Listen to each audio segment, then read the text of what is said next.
With the Butt Kicker Gamer 2, what you see and what you hear is what you feel. Butt Kicker. The future is feeling. You've been driving for a while and you feel like you've hit a plateau and you're just not improving anymore. You've upgraded your hardware, but you're still not able to be as fast as you would like. Well, guess what? I did that too, okay? I'm as guilty as you are. And that's exactly why Racine and myself created what we call the advanced way to learn. By using the techniques that we're about to show you, we were able to win national championships, and we're now coaching real-life drivers and sim racers all across the globe. So let me tell you why you absolutely need this to improve your racing skills. On this platform, you'll go through 5 learning steps. The first one is going to be to watch video lessons so you can take in all that theory. The second step will be to answer quizzes. We've created some questions to test your knowledge. Next, you'll have to partake in challenges. Here, you'll have to prove to yourself that you can apply what you've learned. You'll go on track and you'll try to beat the instructor's lap times or sector times. Following the challenge, you'll be able to send your onboard replay so instructors and other community members can help you improve. And lastly, you can get involved in the community to meet some new teammates and learn from others. This platform is a back and forth discussion between us, the instructor, and you, the students. If you're serious about becoming the best driver out there, this is the advanced way to learn.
Welcome to Sebring for the final Precision Racing League event of the 2024 season. It's the GT3 Fixed Series coming up first, where 3 drivers in the Pro Championship and, in theory, mathematically, 9 AM drivers can take the title by the end of the evening. Same goes in the Sprint Series, by the way. Plenty of people available there as well. So very much hope you'll stay with us over the course of the final Precision Racing League event of 2024 here on RaceSpotTV. It's myself, Ian O'Leary, and Darragh Thacker with you again for the final GT3 race of the season. We're delayed a week, of course. We're a bit disconnected from the rest of finals week, which happened 1 week ago, but glad to say, Darragh, that all 4 titles are still up for grabs. Yeah, and it's kind of been a running theme all the way through the PRL this last week and a bit, just to see how close the titles have been. You know, we started it off last Sunday, title coming down to the last lap. Same happening last Monday in the GT4 and LMP3 challenge. So, you know, it's great that we still have these opportunities and these championships that are up for grabs after a great season where we've globe-trotted, quite frankly, to some fantastic circuits. We certainly have ended up in the last 3 out of the last 4 in North America, Sebring being our final round of the season. The European rounds coming a little bit earlier on. Let's have a look at the points with William Fenson leading the way. 10 points is his margin over Israel Osborne. A 4th place finish or better for Fenson today would be enough for the championship. Jeff Coulthard also has a mathematical chance of winning, although he is 23 points back. Eric Terry-Hag is in a close battle for 4th place, ahead of Tyler Graf and Matt Sturff. A bit of a gap back to David Bush, Andrew Trickett, who are tied in 7th, with Wardo Warden and Sully Sads rounding out the top 10 in the Fixed Series Pro standings. Colin McKenzie and Luke Davis are in a winner-takes-all situation in the AM standings, with Ryan Chandler losing ground at Fuji. He's lurking, but he is quite a long way behind. 11 points, that's quite a long way in the AMs. Thomas Rett and Pete Measure are fighting for 4th, along with the likes of David Morse, Carson Gwynn and Joel Pagero. Dino Vella is a final driver who mathematically does have a chance of winning the title, but he would need to finish 2nd overall or better. This is the Teams Championship, with Lunatic Jelly leading the way ahead of SGE. They should hold on there. Lunatic Peanut Butter will be under fire from BNO Cartamania and Jeff's Broken Wing Racing for 3rd place. E3 Sim Racing are 6th, had a bump and run with SRT Yellow in 8th, PRL Simsport in 9th, and Stolpic Parabola Racing, bit of a combination team for you there, in 10th in the Fixed Series team standings. For the final time this season, let's thank the sponsors that make these broadcasts possible here on RaceSpotTV, starting with Advanced Sim Racing. Owned and operated by passionate sim racers, Advanced Sim Racing designs and builds the sturdiest and most durable aluminium profile racing simulation cockpits available in the market today. All PRL members also get a 5% discount on ASR products using the Precision 5 coupon code. Racebox offers mid and high-end button boxes for sim racing enthusiasts, from the casual gamer up to the most meticulous sim racing driver. Competitively priced and carefully handcrafted, our button boxes are an enjoyable addition to any sim racing setup. Visit raceboxsimracing.com and get a 5% discount using the Precision 5 coupon code. The Butt Kicker products add incredible immersion and realism to every game. Feel every nuance and truly put yourself in the driver's seat. Moradness is a performance lifestyle brand motivated by motorsport and founded by professional race car driver Daniel Morad. For more information, visit moradness.com. Mr. Hedge iRacing Photography. Capture your finest, proudest or simply worst moments from your hobby in up to 8K resolution. A great addition to any sim room. And finally, Advanced Motorsports. Get ready to learn to be fast with Advanced Motorsports. Follow them on their socials to become a better driver. Once again, big thanks to all of those sponsors who've made these broadcasts possible. It's been a pleasure to be here for the Precision Racing League again in Season 4 of 2024. I know you've heard a lot of me this season, but so I hope you don't mind too much. It's been great fun, and one last round and event to come as well. 4.5 minutes to go in qualifying, and David Bush is on pole at the moment. What a great qualifying it is so far from him, ahead of Israel Osborne and William Fenton, who are fighting for that championship. As I mentioned, Fenton needs a top 4 today, and there would be nothing that Osborne could do. In hindsight, I mean, we said it at the time, but again, in hindsight, the win at Fuji for Fenton to break that streak of Israel Osborne going 3 in a row like that, to eventually beat him on pit strategy and then have the pace to hold on at the end, has put William Fenton 10 points ahead rather than 3 or 4, which is what it would have been, and it's given him a great chance of winning this title now. And even though in most championships that doesn't sound like too much, with the point system in PRL, winner's bonus really isn't much of a factor. It's only, 2 or 3 points, particularly when you factor in pole and fastest lap. It's really not that big, especially if the winner doesn't come away with those extra points. So getting, 5 or 6 extra points to give you that little bit of a buffer going into this race is so important for William Fenton. It's just going to give him that extra little comfort zone for him to drive into. Of course, there's not going to be too much comfort zone. This is Sebring, a track where a lot can happen. And over the course of, over half an hour, we are going to be seeing quite a lot of chopping and changing in positions of that, I think we all are sure. But to put yourself exactly where you need to be is what Fenton knew that he had to do last week, and he's done exactly that to get him right where he is today. Any repaving comments before we go on? No? Okay. No, I was making fun of you last time. I'll choose. Yeah, sure. It's fine.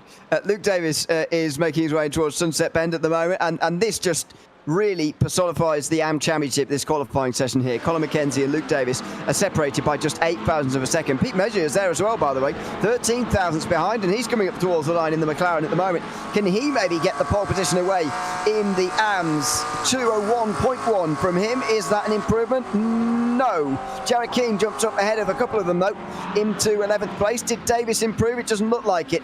Just a little bit further behind. No, he did a 201.4. That's a few tenths away from where he needed to be, but amazing amazingly close, I should say, between Mackenzie and Davis. They're tied on points coming into today. It's a winner-take-all situation in the AM Championship, and at the moment it looks like they might well have to battle for it on the circuit as well. And with the added consideration that, you know, we have the point for pole, it won't be going to the AM driver if they finish, or if they finish qualifying down in 10th. It just goes to the driver who finishes with the fastest time. So there's no even extra consideration there to make. Unlikely that they're going to pick up the fastest lap either. There's no AM driver that has taken the fastest lap this season. So it really is a clean who finishes ahead of the other race to decide who wins the title. And that's the kind of race we love seeing, especially when they're in the mid-pack. I mean, it's going to get mixed up there. We've seen this season how that, you know, we've had some crashes. I think back to Montreal. Down at turn 4, there was a big pile up there. Things can change in an instant, and especially down in the opening sector here at Sebring, it can get quite tight, can get quite congested, and we've seen more than a fair share of cars facing the wrong way pile-ups happening, particularly through turn 2 and 3. So Mackenzie and David, I should say, are going to have to be on it from the word go, and it's great to see them slip by all of, what, 8,000ths of a second at the moment in qualifying? Just over the line for Israel Osborne here. Does he get any closer? Not by the looks of things. 2:01.0 from him with just over a minute to go. So it looks like David Bush might well hang on here, but what a great qualifying that would be from him. As you mentioned, a pole position point is only going to the overall pole sitter, so it won't count for the AMs. It would be a new pole sitter, though, for the season. We've had William Fenton get 4 poles, Israel Osborne get the 2, and Tyler Gruff get the 2 as well. But David Bush to get 1 as well would be absolutely fantastic for him if he could manage it. He has not ever done it before either. He has won before in the PRL, but he's never got a pole position. And with 30 seconds to go, it looks like he might just manage it.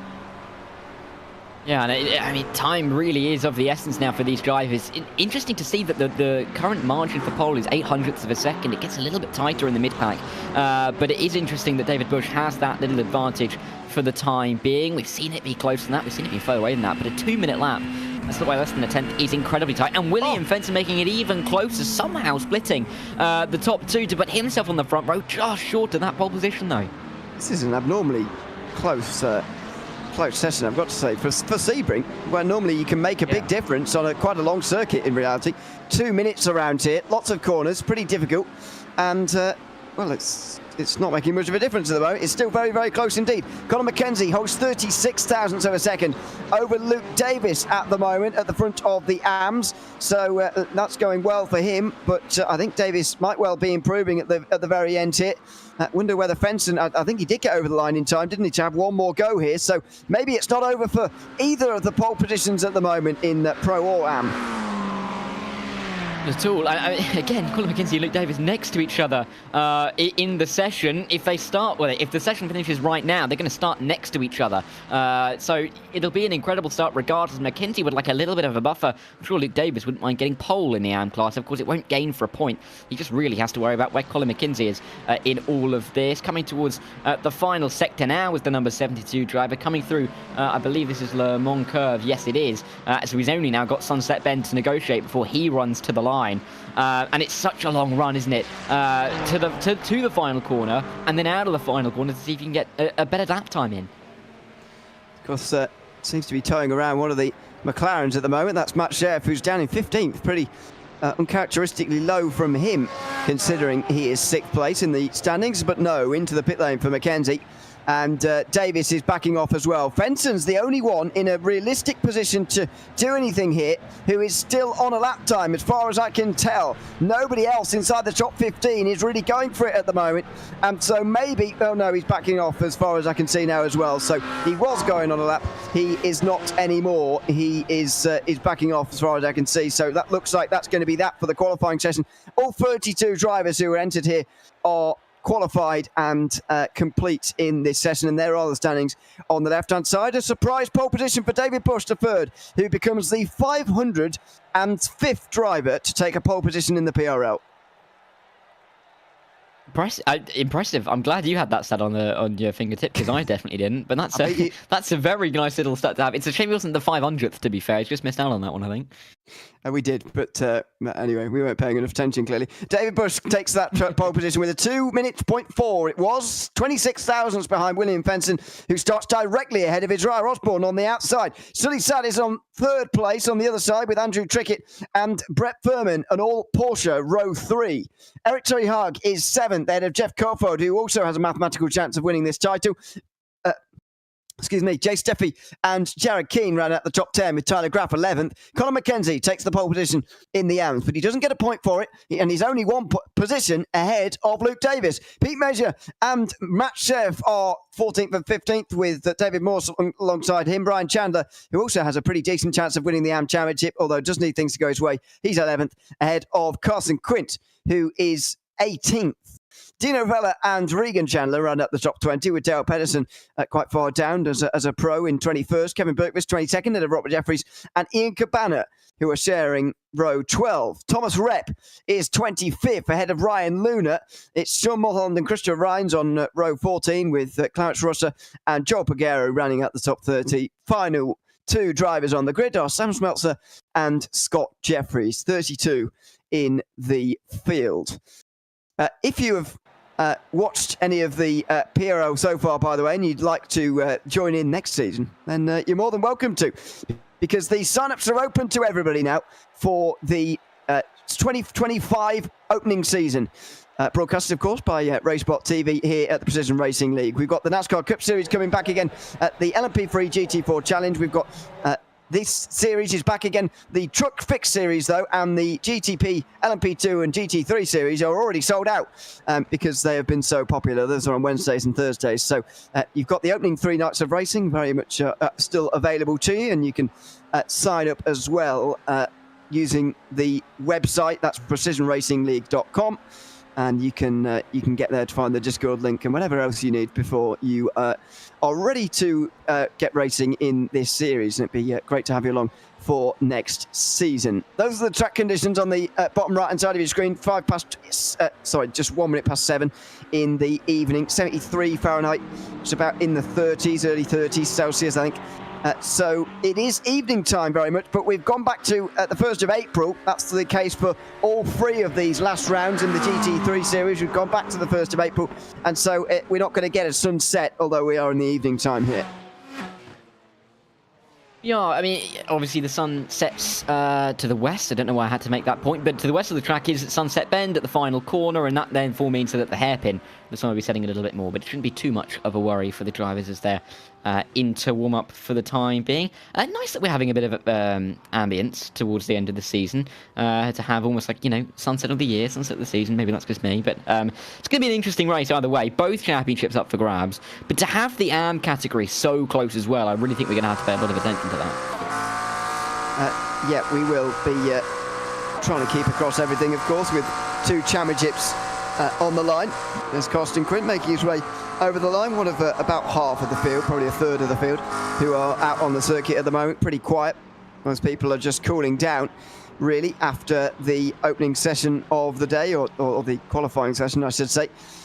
So just a couple of more minutes to go until we get racing. It will be 35 minutes, of course, when we get there, and we'll see if there is any more drama, any more twists and turns to come. I mean, William Fenton, in the races that he's been at, has not finished off of the podium yet, so I think the chances that Israel Osborne will be hanging on to here of him finishing off that podium for the first time are low. Of course, we always say anything can happen, and it is true. However, it's certainly stacked against him at the moment, Israel Osborne, with William Fenton having such a good record.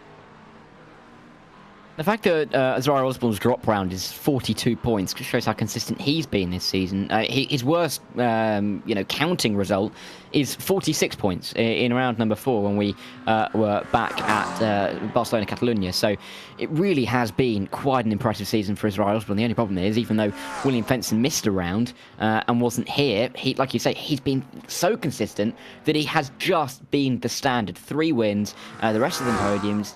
he's just almost been impossible to beat. Again, with the point system here, only gaining a couple of points for a win means that even though William Fenson's only been gaining, like 3-4 points a race when he's finished ahead, it all adds up to a 10-point lead, meaning that William Fenson really has to have, for his standards, a complete mare to lose to Ryan Osborne. But, as we've said, it can definitely happen around a circuit like this, especially when you consider that with the AM category filtered in with the same, with the cars, there's no, there's split category, or there's split classes, but there's not split categories, so you're still going to find yourself circulating along with the AM. It's going to be even more difficult if you have an instant off the line, so critical to get a good start for William Fenson, but, he's been the driver to do that so far this season. I think he will have every confidence in himself to do so once again. Well, I mean, Jeff Crawford has had a pretty consistent season so far, but who would have thought he would have smashed into the wall at Watkins Glen when he got into contact with somebody else. I can't remember who it was now, but there was a big accident at the outer loop on that occasion, and that forced his only DNF of the season as well. So his drop week and round is actually 0 as well. Israel Osborne's third round, as you say, is his lowest finish. That was only 9th though, so he's been in the top 10 every time. You get the picture. These two have been very, very consistent indeed over the course of this season, and really deserve to be fighting over the championship as they are. As do the AMs, to be honest. I mean, it's been much more of a topsy-turvy season. There's been bad finishes for everyone in the AMs because I think partly they start in the midfield, so very often anyway. So they're more likely to get involved in all the incidents and accidents that might well happen throughout the day. But it's given us a great situation of Colin McKenzie and Luke Davis being tied on points coming into this final round. And I can't wait to see which of them gets the better launch. Of course, this wide turn one means that there's any number of lines that you can pick through the corner. The only issue with that is that, you get a little bit of a bunch up on the outside of the corner, and that can often lead to a couple of little moments between drivers. Hopefully we won't see any of that tonight, but definitely a risk when you're starting more than 10 cars back in the field. There's definitely a risk of that unfolding as we wait for us to get away on the formation lap. But lucky that we get the full formation lap as well. Gives us more time to almost get ourselves ready for what should be a great race. If you can see the cars, of course, with the sun blinding ourselves, which will be blinding the driver into the final corner.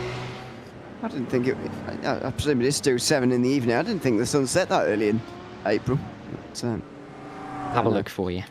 Thanks. I'm surprised that's the kind of thing you don't know off the top of your head, to be honest with you, but there you go. It's it seems quite early to me anyway for the sun to be setting, considering it is the springtime. But there we go. I've forgotten what the sun looks like. So an answer for you. Go on. Sunset in Sebring on the 1st of April is at 7:43 p.m. Okay. So we get there by the end of this race, I think. Just about. Probably. I mean, helped by the fact we've got this formation lap. As you mentioned, this formation lap effectively means that, and of course the session starts, if you like, when the gridding starts. So it's already 2 minutes past 7 by the time they get off the grid. Probably 4 minutes round for a formation lap. It's already 5 past by the time we're actually starting the race. By the end of the race, yeah, it could well be right on the money as far as sunset is concerned. But I always find sunset and sunrise times a bit misleading because it suggests that there is no more sort of ambient light anymore, but that's certainly not true when sunset comes on. We're not going to be in pitch black darkness by the end of this race, that's for sure. Yeah, and you and I live through that yearly here in the UK, which is wonderful. Of course, 23 hours of darkness, 1 hour of sunlight at this point in the year. But it is nice that we are able to get a bit of a sunset race towards the end. I am looking forward, actually, to seeing if anything changes towards the end of the race in terms of how the drivers are able to negotiate maybe a little bit of traffic, maybe with each other as the sun starts to set. Because, as you say, yes, there's still going to be ambient lighting around, but it's not going to be as optimal as it currently is now, and even now isn't particularly optimal either. So it could change a couple of things around, especially when the pressure's on. It could be really quite tense. Yeah, certainly. Oh, you're talking about the UK as if we're in the Arctic Circle. That really is what the Arctic Circle. Feels like it. It's 2 degrees Celsius where I'm at the moment. So there you go. Very cool indeed. I'm sure that some people watching this will be enjoying slightly higher temperatures, although won't be sure what Celsius is, as always. So anyway, we'll have to get over that. The drivers just make their way into the final couple of corners at the moment, and then we'll be underway in a few moments' time for the final time this season here in the PRL GT3 Fixed Series. It's 32 drivers on the grid, hardly the kind of entries we were getting at the start of the season. We had 46 start the opening race of the season, for example, but still a good entry and hopefully a good finish to the season. Hopefully so. I can't see a reason why we won't get a good race here. 35 minutes, Sebring, such a classic circuit. Not normally a circuit where you close out a season, but no, I don't think anybody's complaining that we are. So much action yet to unfold, and 35 minutes is long enough that I think a lot can happen, but short enough that it's going to feel a bit like a sprint race.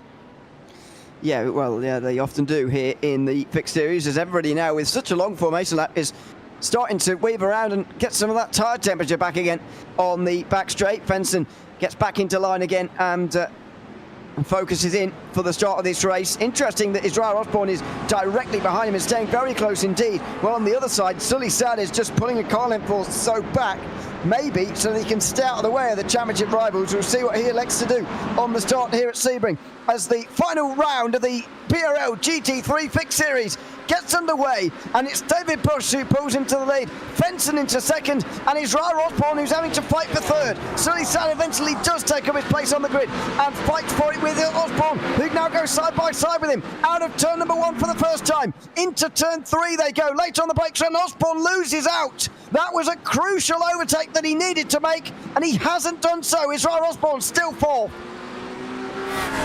And Osborne is exactly where he's not exactly where he needs, but he needs to get further in front. Sully Sad currently the roadblock for him for the time being, but he's not going to be close enough to make any kind of move as they work their way down in towards the hairpin for the first time. You can see weaving just a little bit in P4, maybe a bit of a move in the background. An inside line, I think, for Tyler Graff trying to get his way up the order. Also, a bit of a disaster start for Luke Davis, who's now to P16. There's now 5 cars between himself and Colin McKenzie, and so much work to do for the 72.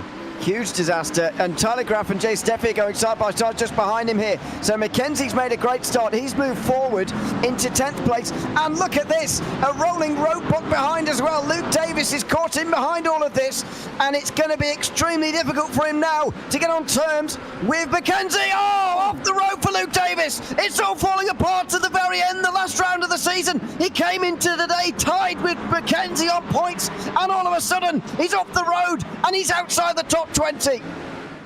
Incredible save to keep it in a straight line, though. I really thought he was going to go careering into the wall on the exit of Cunningham Corner, but he's just able to keep it going. It's not going to be much of a consolation, though, as he has tumbled down the order. Colin McKenzie lost a couple of positions to some of the pro drivers, but it won't worry him for the time being. All he's focusing on is finishing ahead of Luke Davis, and for the time being, that looks like it's very much a possibility. Don't count out Ryan Chandler, of course. He comes into this race 11 points back. He's only with the 1 place behind Colin McKenzie, getting ahead of the 15. No. Oh, it's the first choice. Trickett, it's Andrew Trickett who's gone off with Jared Keane as well. Oh, that's big damage for Trickett. He's got rear left damage, and that's a disappointing end to the season for the Canadian. He's in pit lane, and that is going to be the end probably for him. Tyler Graff's going to get past Jared Keane as well in towards turn 1. I think Keane was involved and got a bad run onto the front straight as a result. There's going to be some things to look back at here, some big moments on the start of this race. Yeah, a crucial moments, not just for the championship, but I think a couple of things that may also have to be looked at, because we didn't see exactly how Luke Davis went off the road. We just kind of saw him going sideways into the grass, so we have to try and pick out what happened to him. William Fenson blinking away. Of course, he's a very long way away from most other people in the session. Oh, and there's Trickett going into the wall. That is a nasty hit. A rear end. That would be a very nice sight if that wasn't, well, if we weren't in the virtual world, frankly. That was Jared Keane as well in the lime green Porsche that just scraped past him as well and deposited a bit of bodywork on the left-hand side there as well. I think he's okay, though, in terms of speed. David Bush still leads. Good start from him ahead of William Fenton. Then it's Sully Sad and Israel Osborne. This is what happened a bit further behind. Oh, what a mess this is through Big Bend. Oh, Scott Jeffries finding the wall through Big Bend, along with another one of the Porsches. I think that's Clarence Rosa, and the McLaren that smashed into the wall was Sam Smeltzer by the looks of things. This is a bit further behind what happened to Joel Pugero on the start. That's an awkward spin and moment down there for all of them, and interested as well to see what happened to Luke Davis. We'll get to that in a couple of moments time, but a very dramatic start, a pretty messy start, to be honest. Yeah, and again, it's kind of what we were talking about before the race start, with the difficulties that you can have through turn 2 and turn 3. The track just narrows through there so wide down the front straight, and you may be able to go 3 wide, and then all of a sudden someone's going to have to back out, otherwise you're going to have the kind of incident that we saw on the opening lap. So unfortunate for those guys, but for most of the field, we can keep going. A couple of drivers wide. I think that's a driver in the wall. Is that David Morse in the wall? I don't think it was. We'll have to keep an eye on that. Yeah, Jared Keane. Dale Pedersen's also been in the wall pretty hard at the Le Mans corner. That was pretty big contact, and remarkable that he's not done more damage, to be honest. He looks fine, which is pretty remarkable, really. And there is Jared Keane. He's already been in the wall once at the final corner, then he went in the wall again, and now he's scraping along the wall at the front straight. And that says all you need to know. He is back down to pit lane after that, I'm afraid. It's been a very messy... I remember very few races being like this on the start. Yeah, well, pressure high for all of the drivers. Of course, not just the titles that are up for grabs, but every other position down the order as well. And for a lot of these drivers fighting, in close quarters with a few drivers, they'll be really hoping to make their way through the order and maybe pick up a position or two in the overall standings. But a couple of drivers falling victim early on here. We're just over now, 5 minutes into this race, but so many drivers suffering quite heavily from mistakes. I mean, there's at least 7 or 8 at the back who have been around at some point in this race, or at least off the road. So really messy start, but David Bush and William Fenton have kept it clean enough because they've pulled away from Sully Sad. So whilst others have had some problems, the likes of Bush and Fenton have really just tried to block all of that out. It's all behind them, they don't have to worry about it. Pull away from the rest of the field.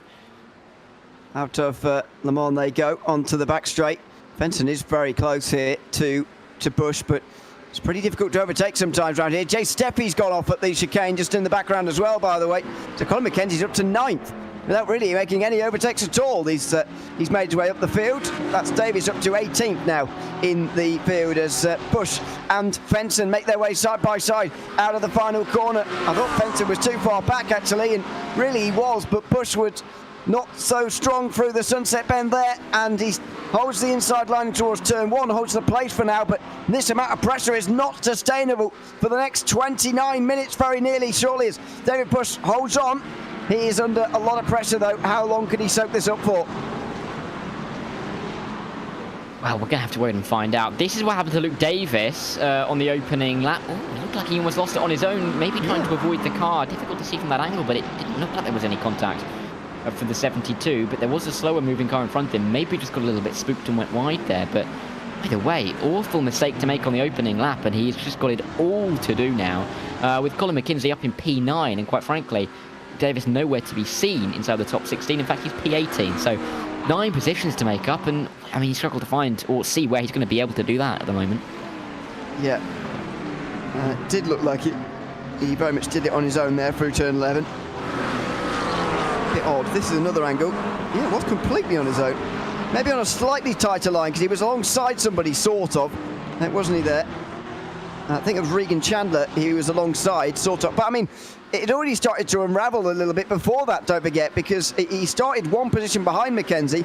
Then at the time of that spin that we just saw there, he was already 6 positions or so behind, 5 or 6 positions behind. So it was already going wrong. Not saying that he would have been in a much better position without that spin. I think he was in a very tricky position already anyway, but that's made it even more difficult now. And it looks like the most frustrating thing as well is that might be self-induced.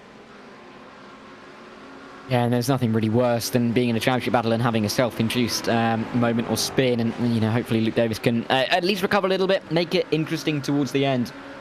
He's also now got to be a little bit careful of Ryan Chandler, who wouldn't mind picking up P2 in the championship as well, and is in a decent position to try and move forward a couple of spots. Although having said that, there goes Matt Sheriff around the outside, and not getting the move in the end, but clearly in that Tartan car, looking quite keen. It looks like a move for the lead though at the front of the field. Yeah, William Fenton gets to the lead, and that looked pretty easy in towards turn 1, to be honest. Surprisingly easy for someone trying to get a race win for the first time this season. A remarkable qualifying performance from David Bush to get his first ever pole position in the Precision Racing League's history, but I'm afraid he's lost that lead very, very quickly indeed. This is how it happened in towards turn number 1. William Fenton down the inside. That was a slam dunk move, really.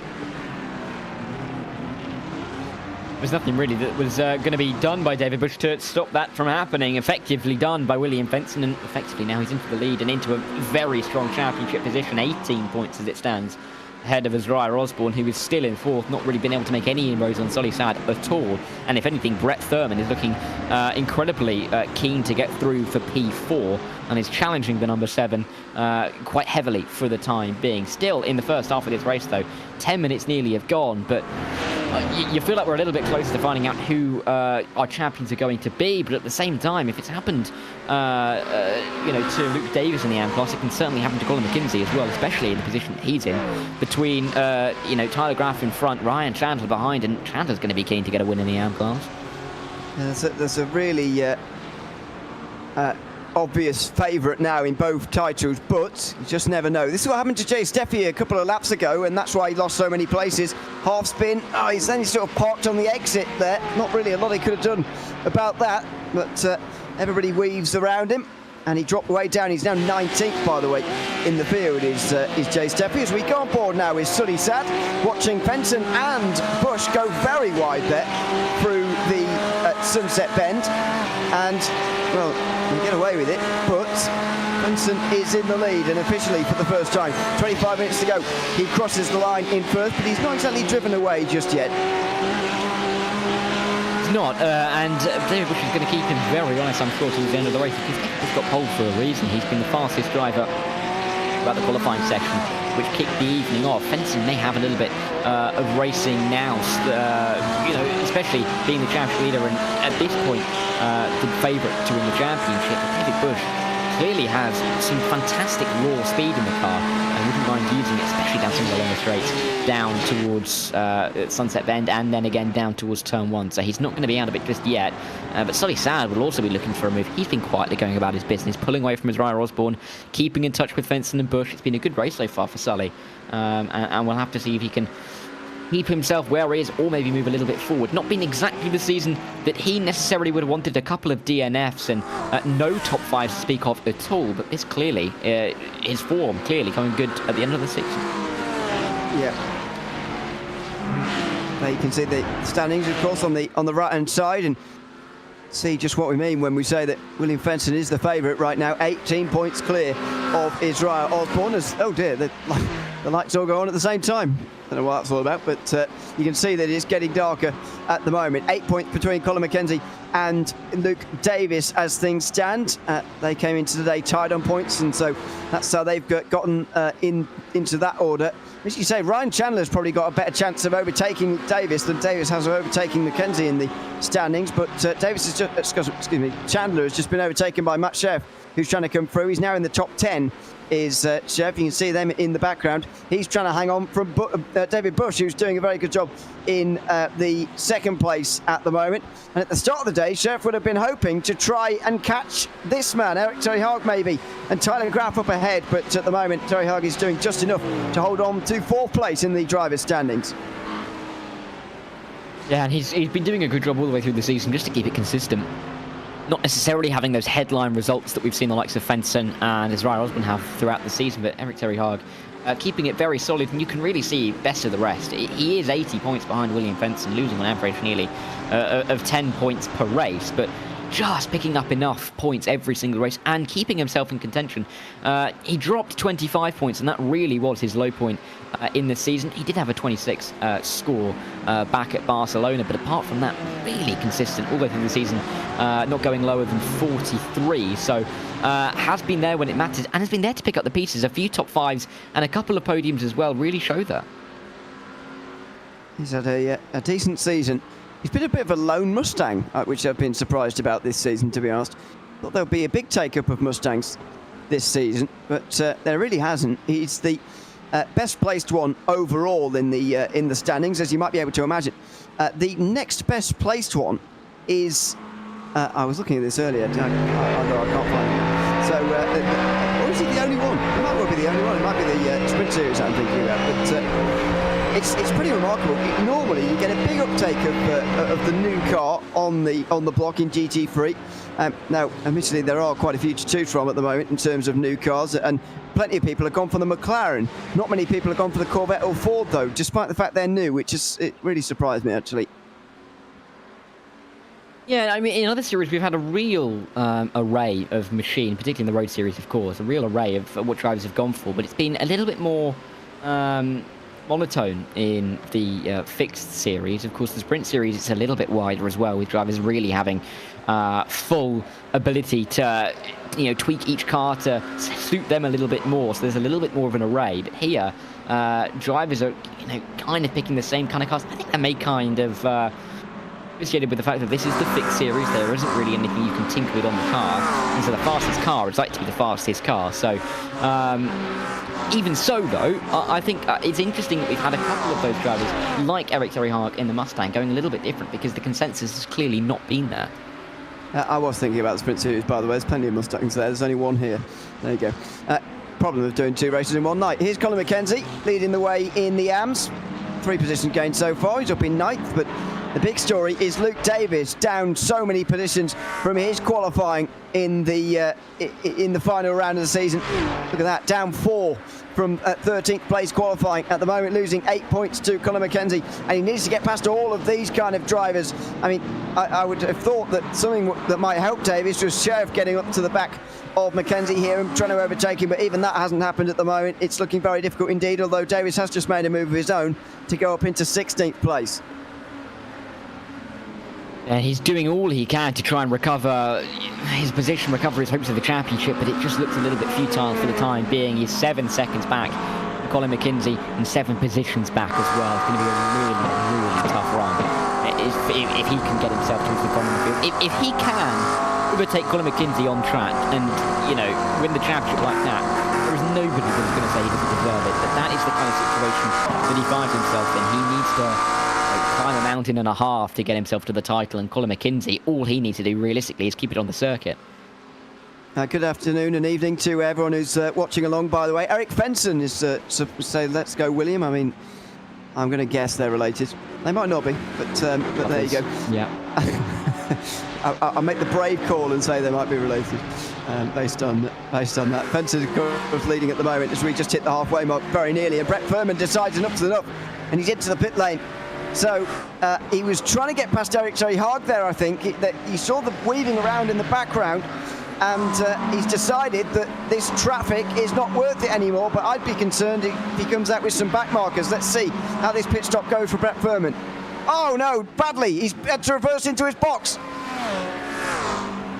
It's those little things like that, millimeter, a foot or two outside of the box, and it means you lose a second or two, even a little bit more as well. So really disappointing to have those slight variables really cost you over a pit stop. And that's kind of why pit stops are so important in this series. Even though they may seem insignificant, yes, everybody has to take one. The time that you can gain and lose in pit lane, it may seem small, it may seem insignificant, but it can be really critical throughout a race, and that is a prime example of that. We've seen races decided in the pit lane, and even though that battle isn't for the lead, it still could be quite important for a few of the drivers towards the front of the field. Let's see where he comes out after that small error. He really doesn't need any kind of error, or that kind of error does Furman. Otherwise, his strategy may well come pretty difficult already. Challenger's 26th initially here after that reversing. Obviously, the standings on the right-hand side may be a little bit all over the place for the next 10 minutes or so, but bear with them. They are live, of course, based on where everybody is in the race, and as you can see, no changes inside the top 7, which is pretty remarkable. You would have got long odds for that at the start of the day. Down in towards Sunset Bend for William Fenton, who's just beginning, I feel, to put a couple of attempts into the field here. He's been mostly under pressure from David Bush, quite a lot of pressure, and now he is, well, he's pulling a bit of a margin. Not quite a second yet, but it's close. His legs a touch, again, like you just said, it's not quite comfortable, but it is far more ease of access for him to get to the front of the field than it was a few minutes ago. Careful through the final corner. Ryan Moss is coming to the pit lane, but that isn't impacting this battle involving Luke Davis as they run towards the opening turns. There is our pitter of David Morse in the number 21, but most drivers going past the half distance mark and far past the half distance mark before deciding to come into the box. So still a very long way to go, and those live standings will chop and change over this pit stop window. Certainly will. As we see the leaders go down in towards the hairpin. Osborne seemed to be struggling a little bit earlier on, but now he's finding his feet a little bit more on the back of Sully Sad for third place. Sad up 4 on the championship standings, as you can see there, up to 8th place overall, although I don't think he's overtaking anybody in pro. Maybe he's overtaking Brett Furman actually, but either way, it's a big gain from him so far on the podium currently. Can Israel Osborne get through up into third place? He really is hoping for a mistake from Fenton, but at the moment he's not even onto the podium himself, which would be pretty bad for Israel Osborne. That would be the first time since Barcelona back in the middle of October that he hasn't been on the podium. It's just an incredible run, isn't it? We've seen it in a couple of the other series as well. Some certain drivers really showing how good they can be in a particular machine. It has been such an impressive feat over the last few months as we get towards the holiday season to see him perform week after week and really put the gauntlet down for everybody else to try and chase. And really, nobody's been able to chase him effectively enough to keep the championship too close. David Bush is going to come into the pit lane, though. He's going to try something a little bit different and maybe try a bit of an undercut on William Fenton. We'll have to see if this works, though. Of course, William Fenton may be able to spend a little less time in pit lane, depending on how these pit stops shake out. But this is really where we're going to see over the next couple of minutes the race decided. Yeah, I'm hoping that David Bush is going to throw caution to the wind here almost and try everything to win the race, because he's not involved in the championship battle. Instead, he is just free to go for this, as Colin McKenzie also comes into pit lane. Lots of drivers in this time round. Luke Davis goes on one more, as do a few of the more of the AMs. There is McKenzie in the background getting his fuel, and so it's clean on the way out as well here. There you go, no speeding in the pit lane, just 12.8 seconds. He's done everything he needs to do so far, Colin McKenzie. Yeah, and let's see if this is going to be enough for the AM Championship leader for the time being. Well, I say for the time being, not for the exact moment, because Luke Davis, of course, inherits the lead of the championship by virtue of not having pit just yet. That will change when the 72 comes into the box. So, you know, all of you Colin McKenzie fans out there, don't be too worried, because Luke Davis has to come into the box. William Fenton coming into the box, though, is going to be a critical moment, because David Bush is right there. He's got no traffic in front of him to worry about either. It's just about how good can his outlap be and how good can William Fenton's inlap be. Of course, this can really be the difference between winning the race or not. I guess for Fenton, he's not going to be too concerned about necessarily taking home the win tonight. He's just concerned about keeping himself far enough ahead of Israel Osborne that he doesn't have to worry about a championship loss. That is the pit stops and who's made them on the left-hand side. It's showing Brett Thurman not having made one, but he certainly has, because we watched it. So don't worry about that. He has stopped as far as we know. William Fenton into Sunset Bend. Will he pit in here? And how organised are these lot? Back here, Bush has got ahead of Osborne, who has jumped Sully Sad, who's now on the defensive from Brett Furman and Eric Terry-Haag. So that's the change. Osborne is into net third place now, ahead of Sully Sad. Yeah, and Osborne, again, doing what he can do to try and get himself into a championship winning position. Going to be so tough. He needs William Fenton to have a hiccup in the pit lane. He almost locks up, and he has to reverse back a little bit. So there's the little mistake that could help out Azariah Osborne. I don't know if it's going to be enough at all, but this could certainly hand a good position to David Bush, maybe even the lead. And well, that's still an 11-second pit stop, but I reckon this is going to hand the lead over to David Bush, who goes through on the inside and through easily in the Audi. Back to the front for the pole sitter. And David Bush, the third, has got a great chance to win his second ever PRL race here, as Tyler Craft also makes his way out. Jeff Coulthard as well. Coulthard's ahead of Sad. That's a great stop from Jeff Coulthard to jump up to fourth place in the standings, ahead of Sully Sad. There he is. Great job from him. Just in behind is Ryan Osborne. Where is Luke Davis going to come out? He's gone back to 15th place. He's ahead of Regan Chandler now. Still those 6 positions and 7 seconds behind Colin McKenzie. This is a really close little battle, though. For P3, it is led by Azariah Osborne, who was struggling to keep touch with Bush and Fenton over that opening stint, and Sully Sad to the point. But now you've got Jeff Coulthard trying to make his way through. Solly Sad trying to recover back to the podium. And Brett Thurman, who pitted really early, now getting himself into the thick of this group. This has really changed around the conversation for the top 5 in this race, and definitely the conversation for the lead. But Busch and Fenton seem to have enough of a gap that they can fight it out on their own. A good 3.5 seconds or so between the 88 and the 7, and that is, or should be, all they need to make sure it's a 2-horse race to the end here. Very interesting indeed what's going to happen here for the remainder of this one. Everyone's made their stop now, despite what it says about Brett Thurman. He has indeed stopped in 6th place, and we've got a great battle for 3rd that should take us to the flag now. 10.5 minutes remaining here of the season in the PRL GT3 Fixed Series. We should have 6 laps to go now, as William Fenton and David Busch make their way over the line 1.3 seconds apart. The big stories here, I suppose, can Busch hang on for what would be a famous win? And what's going to happen in this battle for 3rd place, which is a very, very big group indeed. Yeah, such congestion, isn't it, really, into the final corner for the time being. This is coming out of the pit lane. Ian Cabana in the 774. Is he trying to make a move around the outside coming out of the pit lane? I've never seen that done before. And that record still remains, but he went for it in a situation where I really have not seen that tried. So, you know, fair play for trying, but didn't quite come off. A bit weird. But anyway, Coulthard goes a little bit wide through turn 1 there, and Sully Sad closes in. Brett Thurman and Eric Toyhard get very close to one another as well down the braking zone at turn 3. Out of 5 they go now. One long group. Tyler Grapp is even here as well, and we saw a little bit of this for the first part of the race, but just how much of the first stint is going to be repeated here. There was not much overtaking, to be honest, in the front group. Will that change now that we're in the final 10 minutes of the season, or were they just unable to pass one another? We'll have some answers pretty soon.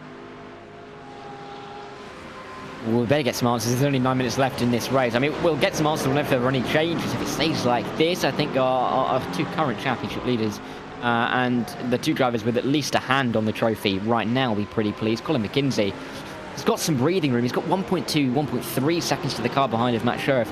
And even if he starts to approach towards the rear end of the number 15, I can't see him putting up too much of a fight. He knows that his battle is with Luke Davis. If he's risking too much, keeping himself inside the top 10 overall, then I can't see what the benefit of that would be for Colin McKenzie. So he's in a really good position of just being able to manage the pace and manage the traffic, even if they're on the same lap as him, in the final 8.5 minutes, and this really is going to be his to lose. But this kind of situation is where you can really be at the highest risk as a driver. You know that all you have to do is keep it on the road, and then that can lead to a little bit of overthinking towards the final stages. Keeping yourself calm is what Colin needs to do, but I'm sure he knows exactly what he needs to do. He's been in this situation before, and he's looking like he's going to become a PRL champion. He clearly knows what he's doing.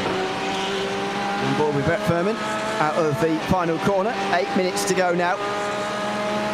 We are getting to 5 laps to go, it should be anyway, here with 8 minutes. Pretty close actually as to whether we'll get the extra lap or not, but it looks like we'll. And Fenton is closing in 3/10 of a second. He closed in last time round. If he continues at that rate, in a couple of laps time he'll be crawling all over the back of David Busch. Maybe that race for the win is not over, and we'll get that back towards the end. Let's see, again, this little group of cars still very close together though. Terry Haag at the back of it trying to make his way through on Thurman, but nothing really happening down in towards the hairpin. I don't really think we've seen too much action down here at turn 7, which is normally a part of the circuit where we do see a couple of sends, but in these GT3s this evening we've seen no such thing. Maybe we'll have a little bit more luck in the Sprint Series, but for the time being it's all well mannered through there. Maybe, of course, with the championship finale, drivers may be happy with the positions that they're in. They don't want to press or force an issue a little bit too hard, but we are seeing some very well mannered driving up near the front. It is very much so. And 7 minutes to go. We'll see how well mannered it remains. Sully Sad is on the defensive, and so is David Busch now. Look at this for the lead.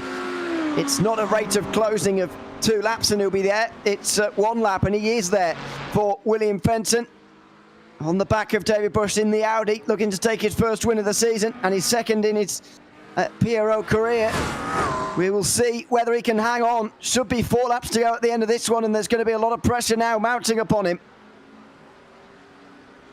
Yeah, and David Bush, I mean, he's been overtaken once before. William Fenton knows that he can do it. And I'm sure he'll back himself to be able to do it again. But again, he's in a championship winning position. How much risk does he want to take trying to take another race win when if it all goes wrong, you know, he could find himself losing the championship. So, you know, risk versus reward very much in the mind of William Fenton for the time being. They'll cross the line with 6 minutes to go. Could be very touch and go. If we get another 3 or 4 laps, I think we're going to get 4 because they're going to cross the line with mere seconds on the clock, and I'm talking less than 5. Yeah, I think so. It's going to be very close. And I mean, if these two fight very hard, then it could cut the race short, which would be a little bit bizarre. Don't see that very often. So they make their way out of turn number 5 here. Again, Fenton just following in the tracks of Bush. And I mean, this is just, it's been very difficult to overtake so far. I mean, I'll always contest anyone who says this circuit is a good one for overtaking. It's not particularly. It is difficult around here, but it's by no means impossible, as Fenton showed earlier, and he might be about to again here. He's got a very good run out of the hairpin down there at turn 7. What about turn 10? Again, too far behind. That would have required a lunge from him there. Yeah, and clearly that risk versus reward being way up in his mind, staying behind him, maybe twiddling his thumbs, biding his time, waiting for an opportunity to arise. David Bush is going to be driving on his mirrors. Will absolutely love to have a win, I am sure. Get a win in the qualifying, even having the top 5 going into this race, maybe to get a win in the finale would be an absolutely fantastic achievement for David Bush, and it's not something he's going to want to throw away too easily. So you'd say that Bush is going to fight for this a little bit more than William Fenton, given their championship circumstances. This is really going to come down to the wire, because these two are so close together. You can very much see William Fenton sending it somewhere, maybe down at Sunset Bend. Maybe. He's right in the slipstream here, is Fenton, and he might be willing to give it a go. How much is he willing to risk, knowing that this first ever PRL title could be on the line? Just over 4 minutes remaining, and it is going to be 3 more laps here around Sebring. Fenton wasn't willing to be brave down the inside there at Sunset, as he knows behind Israel Osborne will be there to pick up the pieces if things go majorly wrong for him. But Fenton stays behind. Will that be the story of this race? Will he just trail Bush right the way to the end and stay behind him unless there's an error? I think that is maybe what he's thinking about doing now. I don't think he'll say no to a big open door if there's a little mistake from David Bush, but I think you're right. I don't see him really forcing the issue here. It wouldn't be too wise, I don't think. And William Fenton knows, you know, he's in this position for a reason. He's been so consistent getting himself on the podium. I don't think an extra win is going to bother him too much. When, you know, looking at a championship column, it may look a little bit nicer to have one next to your name rather than just an extra one in the win column. So Fenton doing all he needs to do. David Bush, though, I am sure driving on the mirrors. Not driving on the mirrors, though, is Colin McKenzie, because McKenzie is leading Luke Davis still by what is now 8 seconds and 6 positions, and it's just getting that little bit easier for McKenzie. Matt Sheriff isn't even anywhere near trying to overtake him either for the time being. Still about a second off. Oh, hello. What's going on here? It's one of the Porsches facing the wrong way. Joe Pagero is damaged and had to drive back to, or escape back to the pit lane, I should say. What on earth was going on there through the first corner? Really tell you, well, yeah, I don't really know, to be honest. But Pagero, anyway, is retired from the race by the looks of things, and joins Andrew Trickett and Clarence Russo is out the race already. Jared Keane has been making a very long pit stop indeed. Doesn't look like he will be re-emerging anytime soon, as the battle for the win comes down in towards the final corner again. Fenton either too far back or too unwilling again to make the move. He has a look up the inside this time around, but no. This is another look, by the way, at Robert Jeffries. And what happened to him? That car just seemingly with no grip at all into turn 1. Then it snapped back the other way and he spun in front of everybody.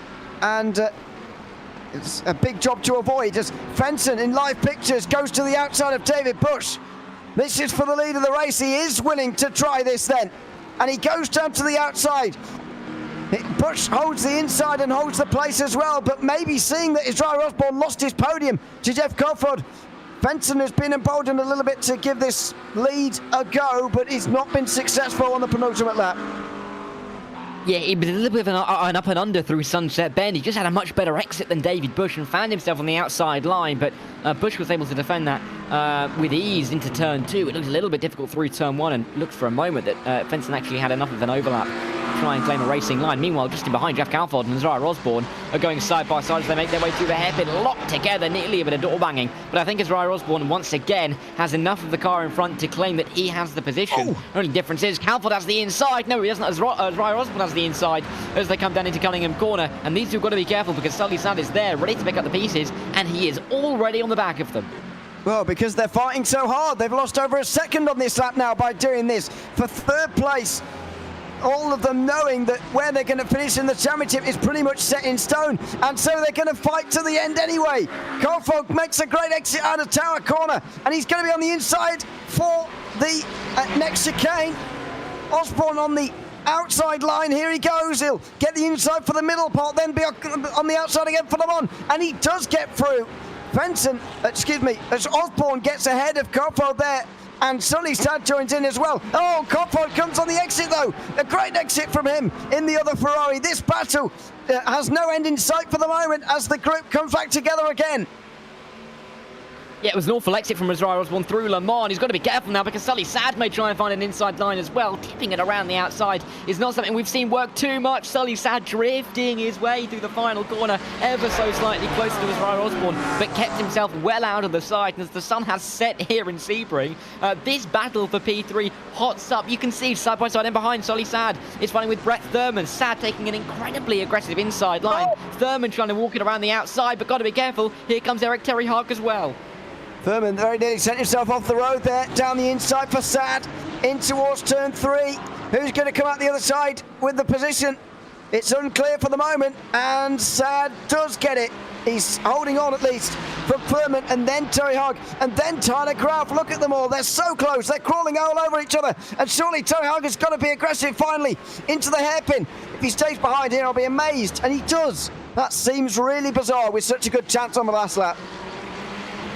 Maybe he'll send it at the final corner. We'll have to wait and see. But Calfold clearly had enough of a gap to his rider Osborne. Osborne felt that it wasn't worth going for the move. A little bit wide from Fenton as he comes into Cunningham Corner for the final time. And it looks like David Bush has this one covered, but there's still battles to be done. Pete Mesrier gets past David Morse, which will make little difference to the championship. Give Mesrier just a little bit of an extra gap to Thomas Rep in what will be P4 in the AM standings, as David Morse now drops heavily down the order. Something's happened to the number 21 car, but these guys at the front won't mind too much. Of course, they're coming through the final sector. David Bush has only got a couple more corners to try and negotiate to find himself into the winner's circle in the PRL. Fenton, though, is thinking a little bit bigger picture, thinking more of a championship. And it looks like he's going to get it. The odds were very much stacked in his favour anyway, but Fenton has done about just enough here to take his PRO maiden title as David Bush comes into the final couple of corners. It's been an up and down season for him, but he's going to end it on the biggest high of all. David Bush, the third, wins the final round of the PRO GT3 Fixed Series at Sebring, as behind him, William Fenton flashes the lights and weaves. He is a PRO champion for the very first time.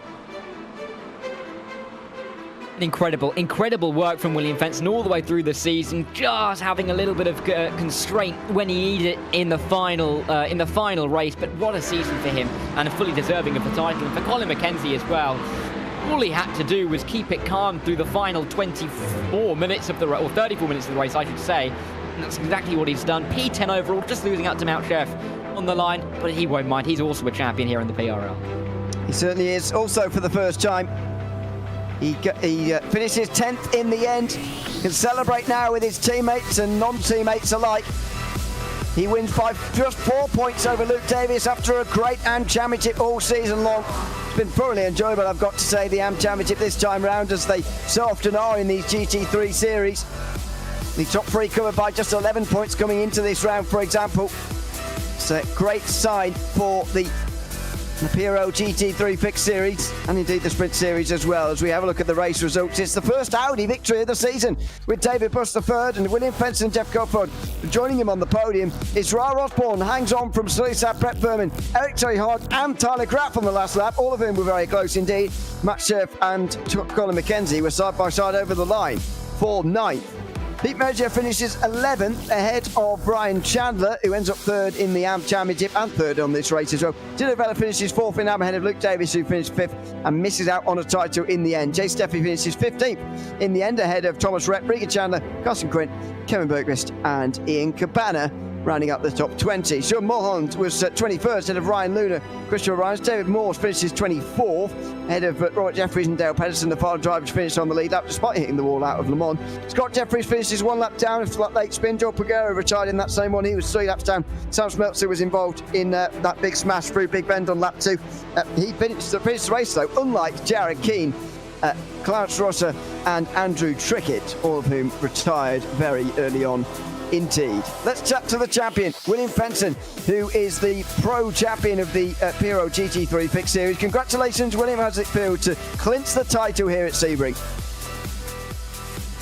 feels good. Been working on it for a couple of seasons now, and it's great to finally get it done. There was a lot of competition from Azariah and Jeff at the beginning of the season, so I'm glad that consistency paid off. Yeah, certainly. I mean, there were 3 different winners in the first 3 races. As I say, we've just had a 5th different winner of the season here tonight. But how important was the win for you last week to get that bit of an advantage coming in, knowing that tonight you only needed a top 4 to win the title? Yeah, I think that's massive. I think for me, it gave me a bit of breathing room, and it sort of might have put Azariah off a little bit. Putting in the big effort into practice, I think he also had some issues with his steering wheel, which is unfortunate, but yeah, glad we got it up there. Well, congratulations on the championship here tonight, and of course a podium in the race as well. Thanks for coming to chat to us throughout the season. Thanks, guys, and thanks for the season. It's been great. Thanks very much, William Fenton there, the Pro Championship winner. Let's chat to the race winner, though, in Pro next of all. David Bush III, who takes a race win for the first time this season and the second time in the PRL's history. Welcome in, David. I mean, a great job to hang on from William Fenton at the end there. Just how did you, in your opinion, hang on for that win in the end? I knew from the start of the race that Fenton had more pace than I did, so early on, I just wanted to find a good opportunity to slot in behind him and not lose too many positions and get trained there. But then I came in a lap early and took the amount of fuel that I thought I needed. But then as soon as Fenton came out and I saw how close he was, I quickly realized that it was going to be tight. And I don't know how well the broadcast caught it, but the car ran out of gas right there at the Michelin bridge before start finish. I've got to say, we didn't see it at the time, but glad you made it, spluttered over the line, if you like, and just about made it for the win. We haven't been able to chat to you all season because this is your first podium of the season as well. 7th place in the championship points at the end. How has it been generally? It's been up and down. There have been tracks where I felt great and tracks where I have not felt good at all. But huge congrats to Fenton. Thanks for racing me cleanly there. I know that I might have been doing a little too much for myself, but I just wanted to try and finish the season off on a good note. You certainly achieved that. Congratulations on the win tonight, David, and thanks for chatting to us as well. Thank you, guys. Appreciate it. Thanks very much, David Bush III, there chatting to us at the end of tonight's race, having won, of course. Jeff Coulthard managed to get into 3rd in the end, ahead of Israel Osborne and the rest, and he can join us now as well. Welcome in, Jeff, for 3rd place to end out the season. Tell us about that battle at the end, though, with Israel Osborne and the rest, because it was a lively group in those final laps. Yes, that was very exciting. I've been on track with them a couple times, but not really good battle, so that was a long battle. I saw the others behind us catching, and I was a little concerned about needing to get it done as soon as possible, so that was a lot of fun there at the end. It's been 5 weeks since we've chatted to you, because it's been 5 weeks since your last podium now. How has this last part of the season been for you? It's been great. I've just kind of been managing. William, congrats on the championship, and Azariah both had a ton of pace on me throughout the year for the most part, so I was just hanging in there for what I could at some of these tracks, so I'm glad to be on the podium right at the end. And 3rd in points, of course, as well. Congratulations on that, and thanks for chatting to us throughout the season. Thank you so much.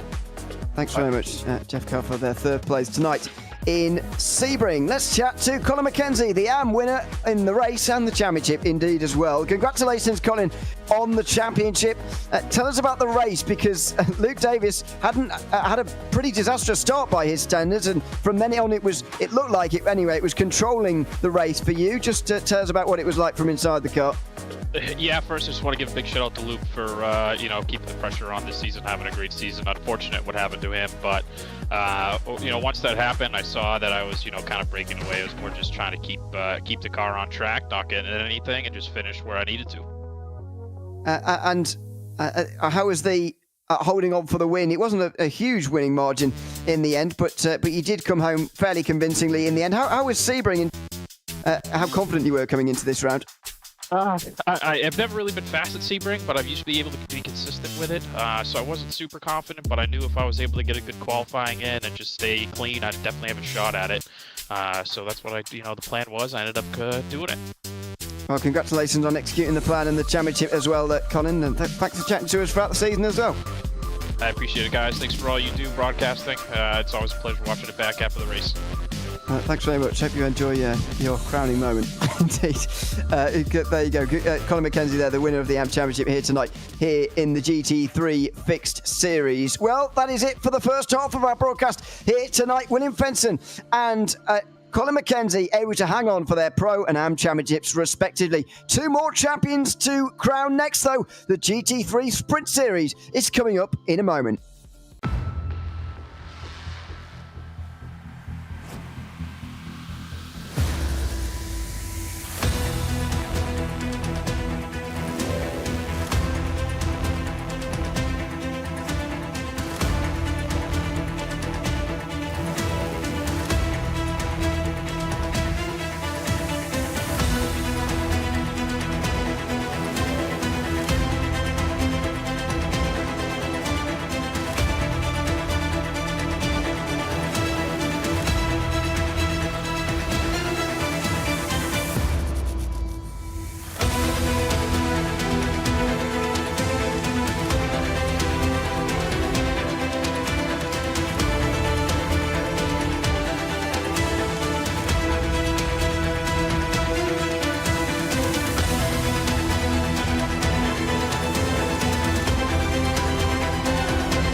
Time to crown two more champions in the PRL GT3 Sprint Series. The final two champions, indeed, to be crowned in the 2024 season or campaign. It's myself, Ian O'Leary, and Darragh Thacker with you for this evening. Of course, 40 minutes coming up. The drivers will have tinkered with the setups ever so slightly, and they'll be ready to go again for one last race. It was pretty difficult to overtake during that last one, I've got to say, Darragh. I imagine the qualifying session will be of a big importance now in this next session. Yeah, and for the championship. Sorry, I'm just cutting across you because we're doing the points, so I know we're in a bit of a rush. I'm probably chatting a bit too much. Verstappen is leading the way ahead of Simon Terry by 10 points, so with Emmett Lindqvist probably too far away, although mathematically he does have a chance. So does David Holland and Sean Dickinson, but they'll likely be fighting for third. Jen Conright is in sixth place, and Conor Wagner, who is in seventh, just 1 point ahead of Luke Wallace, Jason Allen and Ethan Pass rounding out the top 10. In the AM standings, as we go to that, Matthew Brewer is leading the way ahead of Steve Baker, 5 points between those two. That'll be the one really to look out for today, very interestingly. Chris Long, 40 points behind, as I say, does have a mathematical chance, but not realistic. Neither does Miles Brown. Although the fight for third will be very interesting. Chris Stewart is fifth at the moment, ahead of Wesley Price, with Richard Surveyor, Adam Henwood, Carl Robertson and Peter Moller rounding out the top 10. Advanced Motorsports have won the team's championship here in the Sprint Series. They're ahead of Solpec Precision Racing Gold, SCR, and Fieldness Racing, who are pretty close. ST Yellow round out the top 5 with SCR in 6th place. Up from Motorsports, the 7th, then a Drivetrain Motorsport, Solpec Precision Racing Blue, and SRT Unit Simsports. You can continue your point now about Sebring, Dan. Now we've gone through the points and we're coming towards the end of qualifying. I think this session is going to be very important indeed. Yeah, no, that's fine. I can get over it. It'll be it's going to be an interesting one, mainly because of the championship battles being as close as they are. 5 points, of course, in the AMs. We've just gone over, and in the Pro, only the 10 points. Interesting to note that the lap record here at Sebring in the GT3s is currently held, I believe, in the fastest race lap at least by Vincent Trepanier. So he's got a little bit of a feather in his cap with that. Hopefully he will, well, for his sake, he'll be hoping that he'll be able to deliver that kind of pace once again. But we've had so many races here at Sebring over the course of the PRL history. So a lot of time for those records to be totted up. But for Vincent Trepanier, he'd back himself, I'm sure, to win this title. I very much think that he would. I mean, we were chatting to him after the race at Fuji. He was trying to let Simon Ontario win by braking quite heavily towards the line, and Terrio broke as well. Said, "No, you should take the win because you've led the whole way." So there you go. They were being overly nice to each other, but it's given us the situation where they're 10 points apart. Same situation as what we just had in the Fixed Series, where Trepanier only requires 4th or better, and he will be the champion in the AM Drivers' Championship. As I say, it's just 5 points between Brewer and Baker. That means that, and any combination of different things could happen, because they are AMs, of course, and they're likely to finish somewhere in the midfield. But that's going to be interesting. Based on what we just saw in the AMs for the Fixed Series, I mean, Mackenzie and Davis finished, I think, was it 4 places apart also? You know, it's very possible for the championship contenders to finish 5 or 6 positions apart, and for that to change hands at the end here. Yeah, and these are championship battles that have been changing hands. They've not really been consistent throughout the season, so there's no reason to think that it will be any different tonight. Of course, a lot of these drivers are going to be really keen to get themselves into a great position, in the 2 advanced motorsport cars are exactly where they need to be to try and win this title. There certainly are 1 and 2 here in this qualifying session, and indeed for the starting grid, it's Porsche 1, 2, 3 as well, with David Mendonca getting that 3rd place. Evan Mackay is 4th, ahead of Luke Wallace and Elliot Brudzinski, who share row 3. Emmett Lindqvist and Peter Nobwell are on row 4, ahead of Jaden Comright and then Kevin Simpson, who round out the top 10. Nick Ludecki and Jason Allen, the Watkins Glen winner, is sharing row 6. Steve Baker has qualified on pole in the AMs, directly ahead of Brower, so 2 points gained there, but he just needs to get a bit further ahead if he wants to win the title. Ethan Bass is between them, and Chris Long is on the other side of the grid as well, with Ryan Reeves and Sean Dickinson on row 9. 19th is Miles Brown, with Jeremy Littleton rounding out the top 20. Kyle Robertson and Noah Anderson are on row 11, ahead of Joshua Spears and Adam Hemwood sharing row 12. And that may well be it. There may be, one more. Chris Stewart, who rounds out the field. So 25 in this field as well. Again, a little bit smaller from what we had at the start of the season. We had 47 start at Monza, for example. But numbers generally do go down throughout the season. That is not great news, though, for Steve Baker, I don't think. The more drivers that are in, the more chance he's got of putting people ahead of Matt Brewer, I seem to find. And so he could find this quite difficult. Yeah, it's going to be tough for Steve Baker. There's no doubt about it. You know, I'm sure he'd be confident in trying to get himself this title. And of course, you've got to consider that it only takes a little moment. We saw it with Luke Davis just a little while ago. A little moment can really toss a championship on its head. So, you know, I don't think Steve Baker will be too worried for the time being. I think give it 5-10 minutes, his opinion may change, but we'll have to wait and see.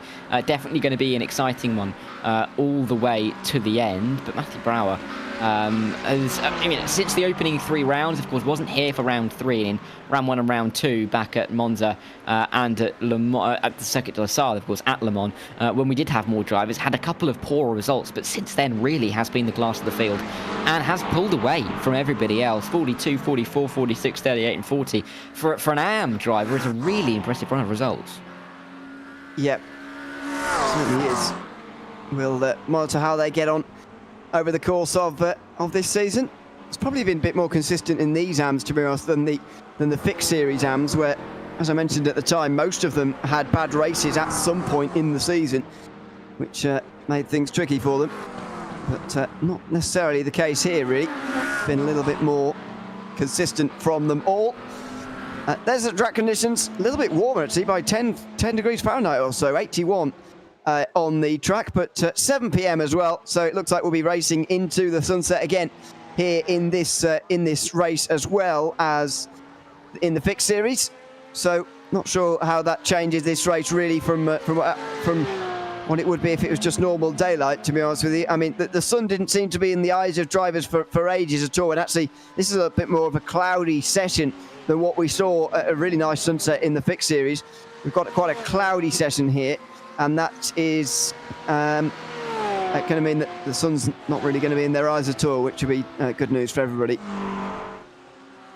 Yeah, it's never good to have you know, the sun directly in your eyes. There's nothing worse, especially being a short person for myself in a car, and there's the sun. You're driving into the sun, especially when the road's wet as well. It's awful. The visor's not big. It's nice. Yeah, it's genuinely in my old car. It was not. No. So.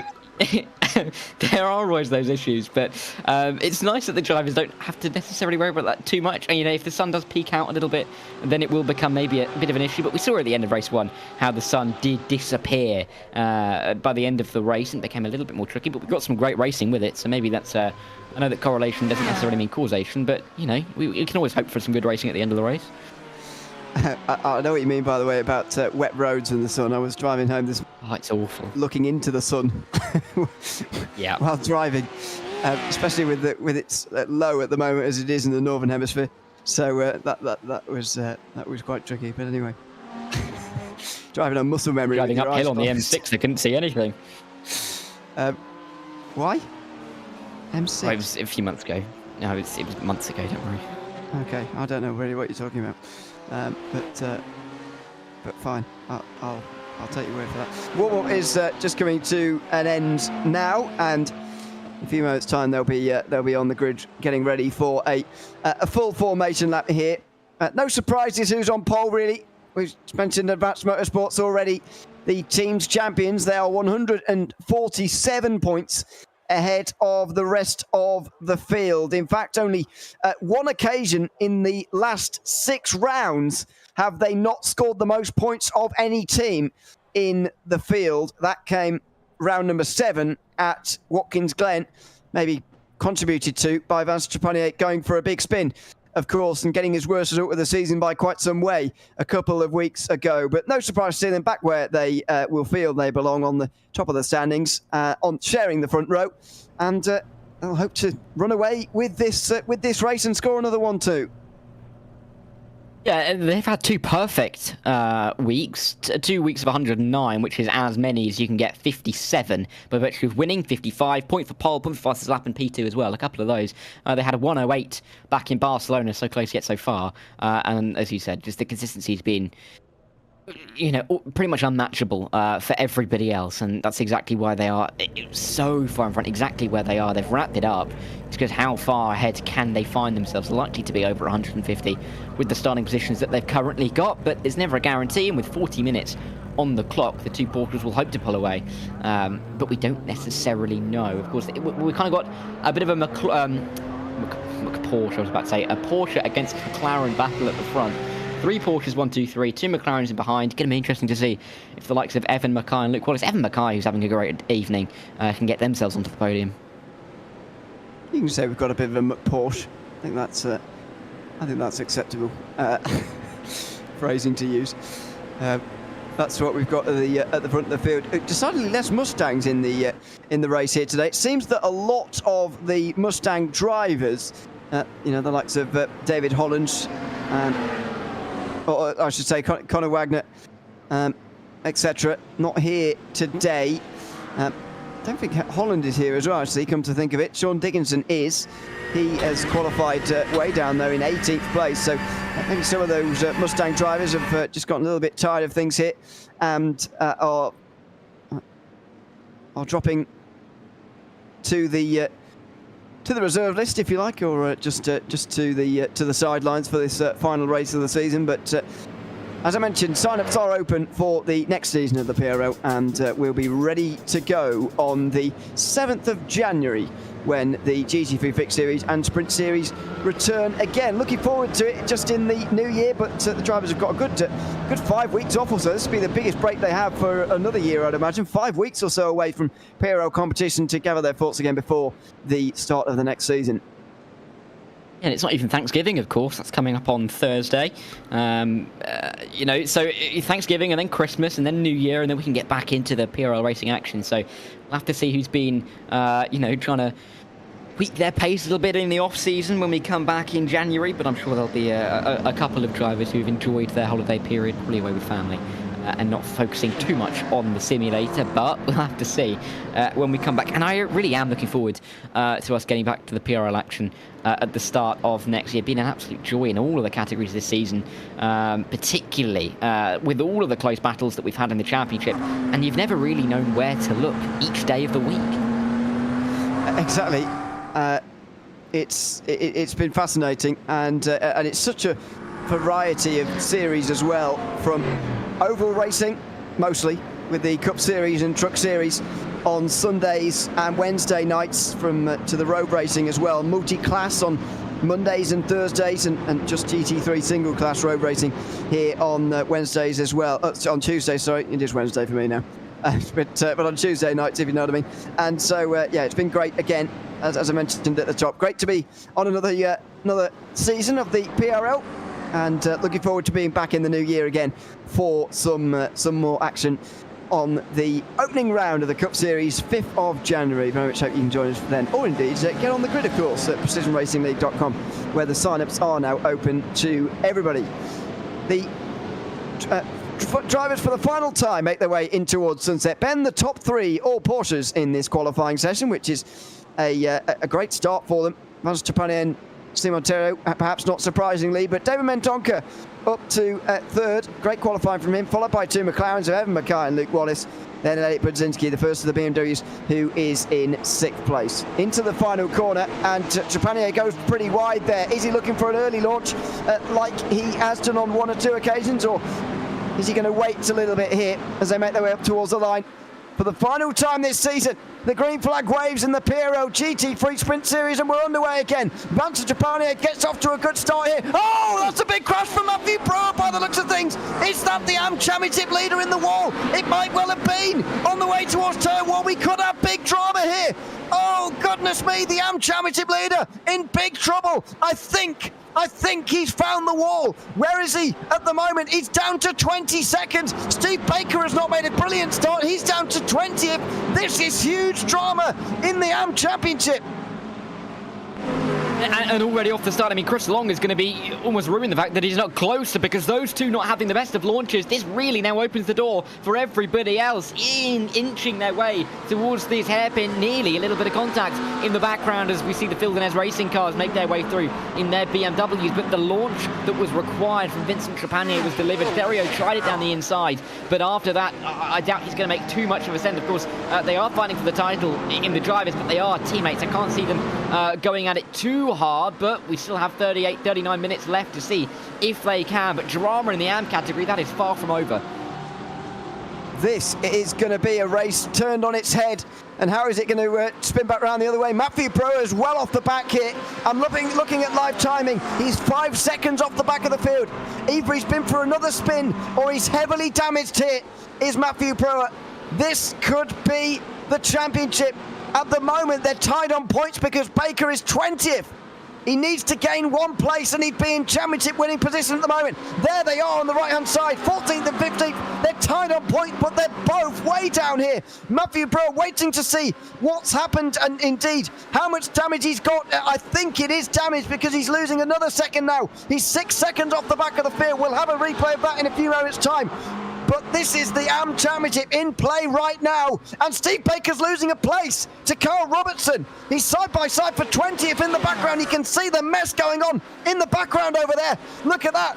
In the background, Baker will be side by side at the moment. Not entirely sure if he's going to get the place from Carl Robertson. Here he goes in towards turn number one. And through they go. Robertson will go through on the outside line. Joshua Spears is going to try and come through as well, and there's side-to-side contact. Baker's got front-end damage, just like Brewer has as well. And he's side-to-side again with Joshua Spears. This is tricky for both of the AM Championship leaders. They are damaged in the opening part of this race.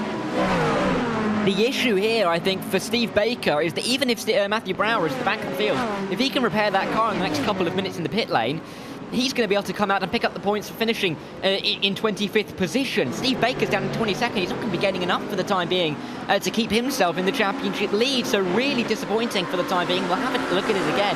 Brower on the on the inside, and you can see him. Oh, weaving. Did he lose it on his own again there? I think he made contact with one of the pros he was trying to get past on the left-hand side. But how poetic is it that the two rivals end up in the wall with each other? Brower just lost the car as he was trying to make a place, and in the end, he's going to drop way down here. He's 25th, of course. He's making a very long stop. He'll ride around now, try and get points, but Baker is running around at the moment pretty damaged. As you say, only gaining 3 points. He needs to finish in 19th place or better to win this title, because Matthew Brewer, as far as my understanding goes, has a better race finish so far this season. Or a better second best, if you see what I mean. They both managed to finish 5th once. Baker managing that last week at Fuji, and Brewer doing it 2 weeks prior on round number 6. This is the instant with Baker. I mean, Brewer makes a very good start there. He moves over on the BMW there by looks of things and just loses it. Yeah, awful moment.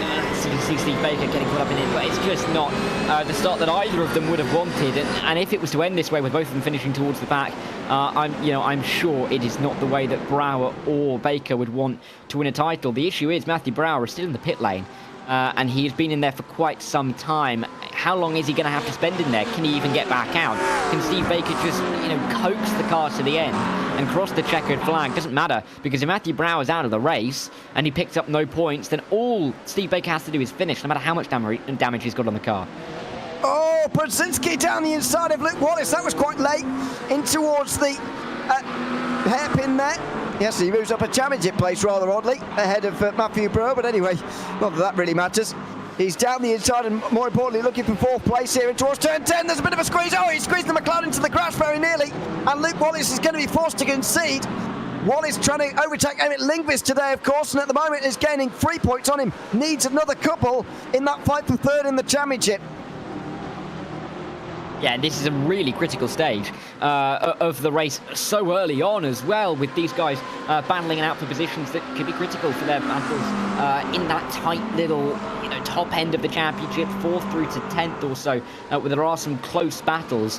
But for Brzezinski, this is a really good chance to try and get himself a little bit higher up the order. Of course, David Mendonca is in P13. Again, we're talking over P13, but Brzezinski hasn't been here for every single race. When he has been here, he's performed really well and wouldn't mind getting himself another podium. David Mendonca, the driver in front of him, that's a battle for P13. It's a battle on track for a podium, but it's also a battle on track for a championship position. So I'm sure that will start to arise over the next few minutes if Brzezinski can get close enough.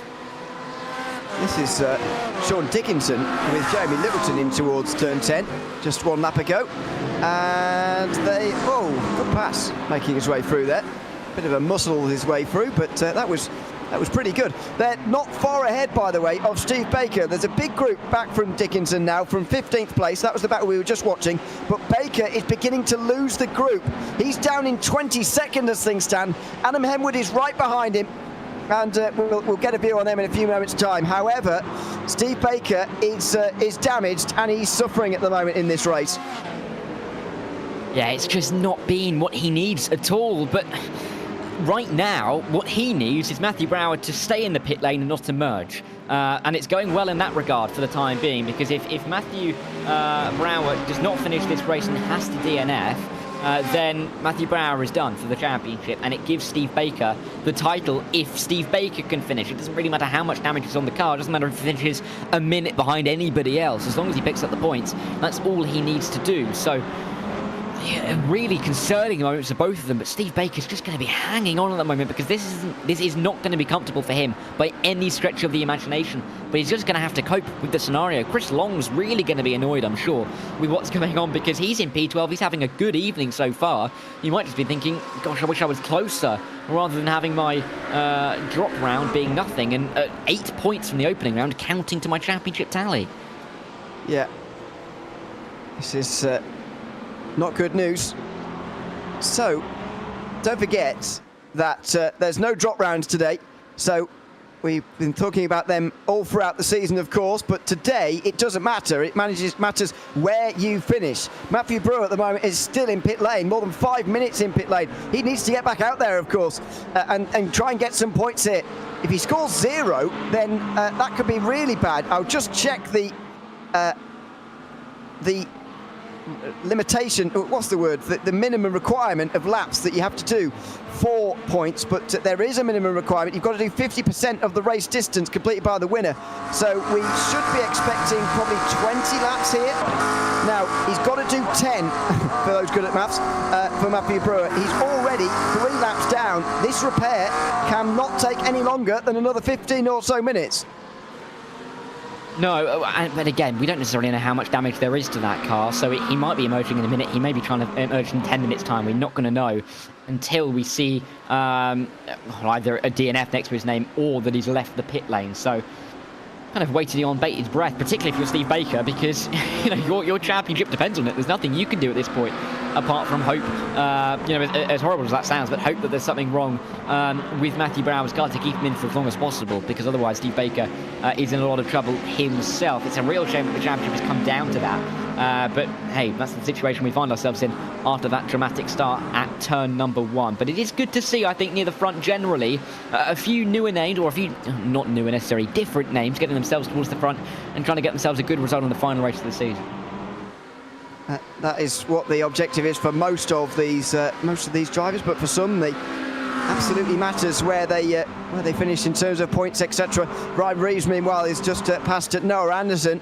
A little bit further down, Joshua Spears involved down there as well. Jeremy Littleton seems to have gone off the road, actually. Oh, look at this. Oh, goodness, side-to-side contact. Littleton drops to the back of the group, just up ahead of him. Robertson and Anderson make side-to-side contact. Spears and Brown got pretty close as well. And there's Baker getting involved as well, but he's clearly damaged. Oh, Littleton was very close to the back of the Corvette there, and here comes Steve Baker. He's going to get one of those places. Here he goes, up into the position. He's up into 21st. If Matthew Brewer can get out there in 25th, he would still be winning the championship at the moment, but Baker is 4 places ahead of him. Doing everything he can at the moment, and this is a valiant effort from Steve Baker to try and get this title, whether or not we see an emergence in the pit lane from Matthew Brower. So really impressive stuff for our, at the moment, championship leader in the Allen class, up to P21, of course, as he runs his way through turn 1. You can see the number change on his windscreen as he came across the line. A phantom shot of the start-finish straight. Maybe with a couple of drivers in the pit lane there, but either way, those guys will continue on at the background. Steve Baker just needs a couple more positions, and he'll feel a little bit safer, I'm sure, with the championship on the line. This is very, very interesting indeed. What drama we've had already here today. Jeremy Littleton's in as well, by the way. Now after that off, we'll have another look in a few moments' time. But that was a very lively group indeed. It's been very different so far to the Fixed Series, I've got to say. Where in the opening half of the race especially, we were seeing a pretty single file, follow the leader style race. Further down, especially early on here, it's been anything but. It's been very lively indeed. Yeah, drivers are going to be scrapping over every position in the season finale. I don't know why. Well, I don't know why we didn't necessarily see too much in the Fixed Series. A lot of it happening in the Sprint Series, and long may it continue. This little battle with Luke Wallace and Evan Mackay is great to see, with Evan Mackay picking up some decent points at the moment. No top 5s for him so far this season, and I do feel slightly bad about Evan Mackay after we took the mick a little bit about his cam a few weeks ago, so I kind of hope that he can get himself into the top 5, give him a nice little boost at the end of the season, but he's got to get through on his teammate, and that's far easier said than done. He's probably turned it off. to be honest. And who can blame him? A bit mean really, but there we go. Over the line for Trapanier and Terrio. And it's not the big leads that we've seen sometimes from these two. Sometimes we've seen in these races that they're miles out in front in minutes, but that's not happening here. Devin Mendonca's keeping them quite honest. Elliot Brzezinski is not far away in 4th place. Then there's Luke Wallace and Evan Mackay. So it is relatively close, but they're still big favourites for this. And don't forget that Trapanier only needs a top 4 for the championship here. I don't think that will be too much of a concern in his mind, though, to be honest. He will feel very comfortable in his championship position. it's the scenario in the race that I think a couple of drivers were really hoping for, and a scenario that a couple of drivers were really not hoping for. But for Vincent Trapaglia particularly, this is exactly what he needed. Yes, he's got his closest championship rival right behind him, but he's also his teammate. He's not necessarily going to throw a move to the inside that's going to take them both out. So he's got a little bit of a buffer in that regard, and he knows that even if Therio gets through, if he can stay ahead of David Mendonca, he's won the championship. If he stays ahead of Elliot Basinski, he's won the championship. If he stays ahead of Luke Wallace, he's won the championship. So it's a really good position for the 87 to be in. And again, it kind of in the situation that we saw earlier on in the race, I think it'll feel more like a cruise to the end. Again, a little bit more like a cruise. It's not going to be easy, but I think there's a little bit of pressure that he can lift off his shoulders after getting the pole, getting that extra point, and give himself that little bit further away, because 13 points ahead, even being overtaken from the lead will keep him 7 points ahead. Everyone's got their abacus out at the moment, trying to work out what the hell's going on here. Through the Mon they go. That is Wallace and Mackay, his teammates, riding around together for SRTE. And they are making their way towards sunset. It does indeed have a nice sunset going on at the moment. The clouds have cleared somewhat, although the sun's not in the eyes of anyone at the moment, which is probably a good thing. We haven't spoken about the AM leader, actually, for a while. We've been speaking about the championship, but in the AM championship, or the race lead, I should say, Chris Long is at the head of the field. Great drive from him so far. He's got Kevin Simpson and Sean Dickinson between himself and Ryan Reeves, who is over 5 seconds behind him. Then Joshua Spears and Noah Anderson, who are between him and Miles Brown, who's in the group with Carl Robertson and Steve Baker as well. Don't forget they score points as an overall basis, so they all need these positions sort of as an overall system, if you like, and Steve Baker's certainly one of those, with Matthew Brewer, by the way, back out onto the circuit again. 25th position. He's not yet being classified because he has only done 3 laps. We've done 8 at the front of the field, but he's only 4 laps down, so he should be classified as long as he does 7 more laps in this race, but he may not get any more than 25th, and so Steve Baker would need 19th. As things stand, that is directly ahead of him, though. Robertson and Brown in 19th and 20th are directly ahead of him. Yeah, it's really been a close little battle, but Steve Baker's in a bit of bother at the moment. He needs to get a couple more positions. Of course, with Matthew Brown being out of the pit lane, there is now almost the, almost like the Jaws theme tune. There's not going to be any kind of move from Matthew Brower to overtake. Of course, he's 4 laps down. But the issue for Steve Baker is he needs a position or 2 extra to consolidate this position for the title. So, moment, he probably will feel, I say he feel confident. He's got a car underneath him that he may not trust. So it's a really catch-22 for Steve Baker right now. He knows he has to go forward, but he doesn't know if he can. And with the damage on the car, it's not going to be making him feel any easier about it either. So, difficult position to be in. I think he'd far rather be Vincent Trapaglia at the moment. And there is Trapaglia on the bottom right-hand side of your screen. Right, always races in a very dark room, doesn't he? But there you go. That's how he likes to operate. He gets pretty close to... Oh, dear, did Terra get in the wall there? They were both very close out of Sunset Bend, and it's one of the real challenges of the corner, of course, making your way around there. They get out the other side of it, all right, but they are now beginning to stamp their authority on this race. It did take a little bit of a while, but now they're starting to do it. Just under 24 minutes to go then, and I'm wondering when Steve Baker's going to come in. It's clear to me that the damage is holding him back, and surely he's able to pit now and make it to the end. So I'm surprised he's still going, to be honest, at the moment, and still soldiering on here, knowing that there is a chance to come in and get some of that damage repaired. Yeah, so considerations having to be made for a couple of these drivers who need to maybe change the configuration of the car ever so slightly, whether it be a little bit disfigured or not in the final stages. We'll wait and see if anybody has to do that. Hopefully we don't see too much in the pit lane in terms of drivers, missing their marks like we saw in the opening race. Hopefully we don't see too much in the form of maybe drivers missing the pit lane a little bit, maybe going a little bit wide on the exit. Can happen, especially at a circuit as bumpy as this is. I'm sure you would agree there, Ewan. But it's definitely an interesting stage of the race, but pit stops are going to be hanging over these guys' heads. It's that risk that the drivers haven't had to confront yet, but going to have to do it at some point soon. Yeah, they certainly will. Of course, everyone will have their number in their head. And they'll roughly try and split it in half, I suppose. But generally what we've seen this season is them going just past halfway and pitting when the fuel has run out. That's what we saw in the Fixed Series a little bit earlier on, though. Only a couple of laps past halfway before pitting in at the very latest, because they were out of fuel after all. Mendonca versus Brzezinski into Sunset Bend. It is pretty close between the two, but Mendonca maybe starting to show some signs of losing speed now in race pace. 9 laps down, and Elliot Brzezinski finally gets through. He's been probing for a little while. He's caught up pretty rapidly in the last few moments, and now he's back on the podium again. Meanwhile, here comes Mendonca on the outside line, looking for the position, but no, can't do it in towards turn number 1. And so Elliot Brzezinski consolidates, or indeed takes for the first time, 3rd place.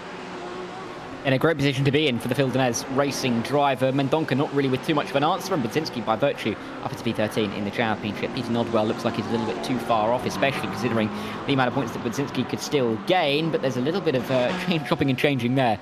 Between Nodwell, Bass, Brzezinski is Ethan Bass, I think, has had some issues. Well, actually, no, sorry, he's in the pit lane. That's why he's dropping down the order and dropping down the championship. Steve Baker is also in the pit lane, going for a little bit of an earlier pit stop than we're seeing the rest of the drivers make. We'll have to see if that comes to fruition for him. Maybe he can gain a position or two.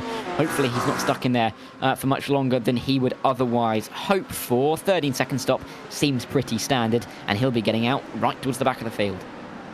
Yeah, it's all because of this, of course, the race situation we've got at the moment. Matthew Brewer there in the red and black Porsche, making contact in towards turn number 1, spinning into the wall, collected as well by Steve Baker, who, by the way, is down to 23rd after his pit stop. 12.6 seconds suggests somewhat that he didn't do very much damage repair, but he'll be hoping that it still doesn't look very pretty, that car, does it, to be honest? It's a little bit bent in on all 4 corners, I can say. Maybe only the rear right is okay at the moment.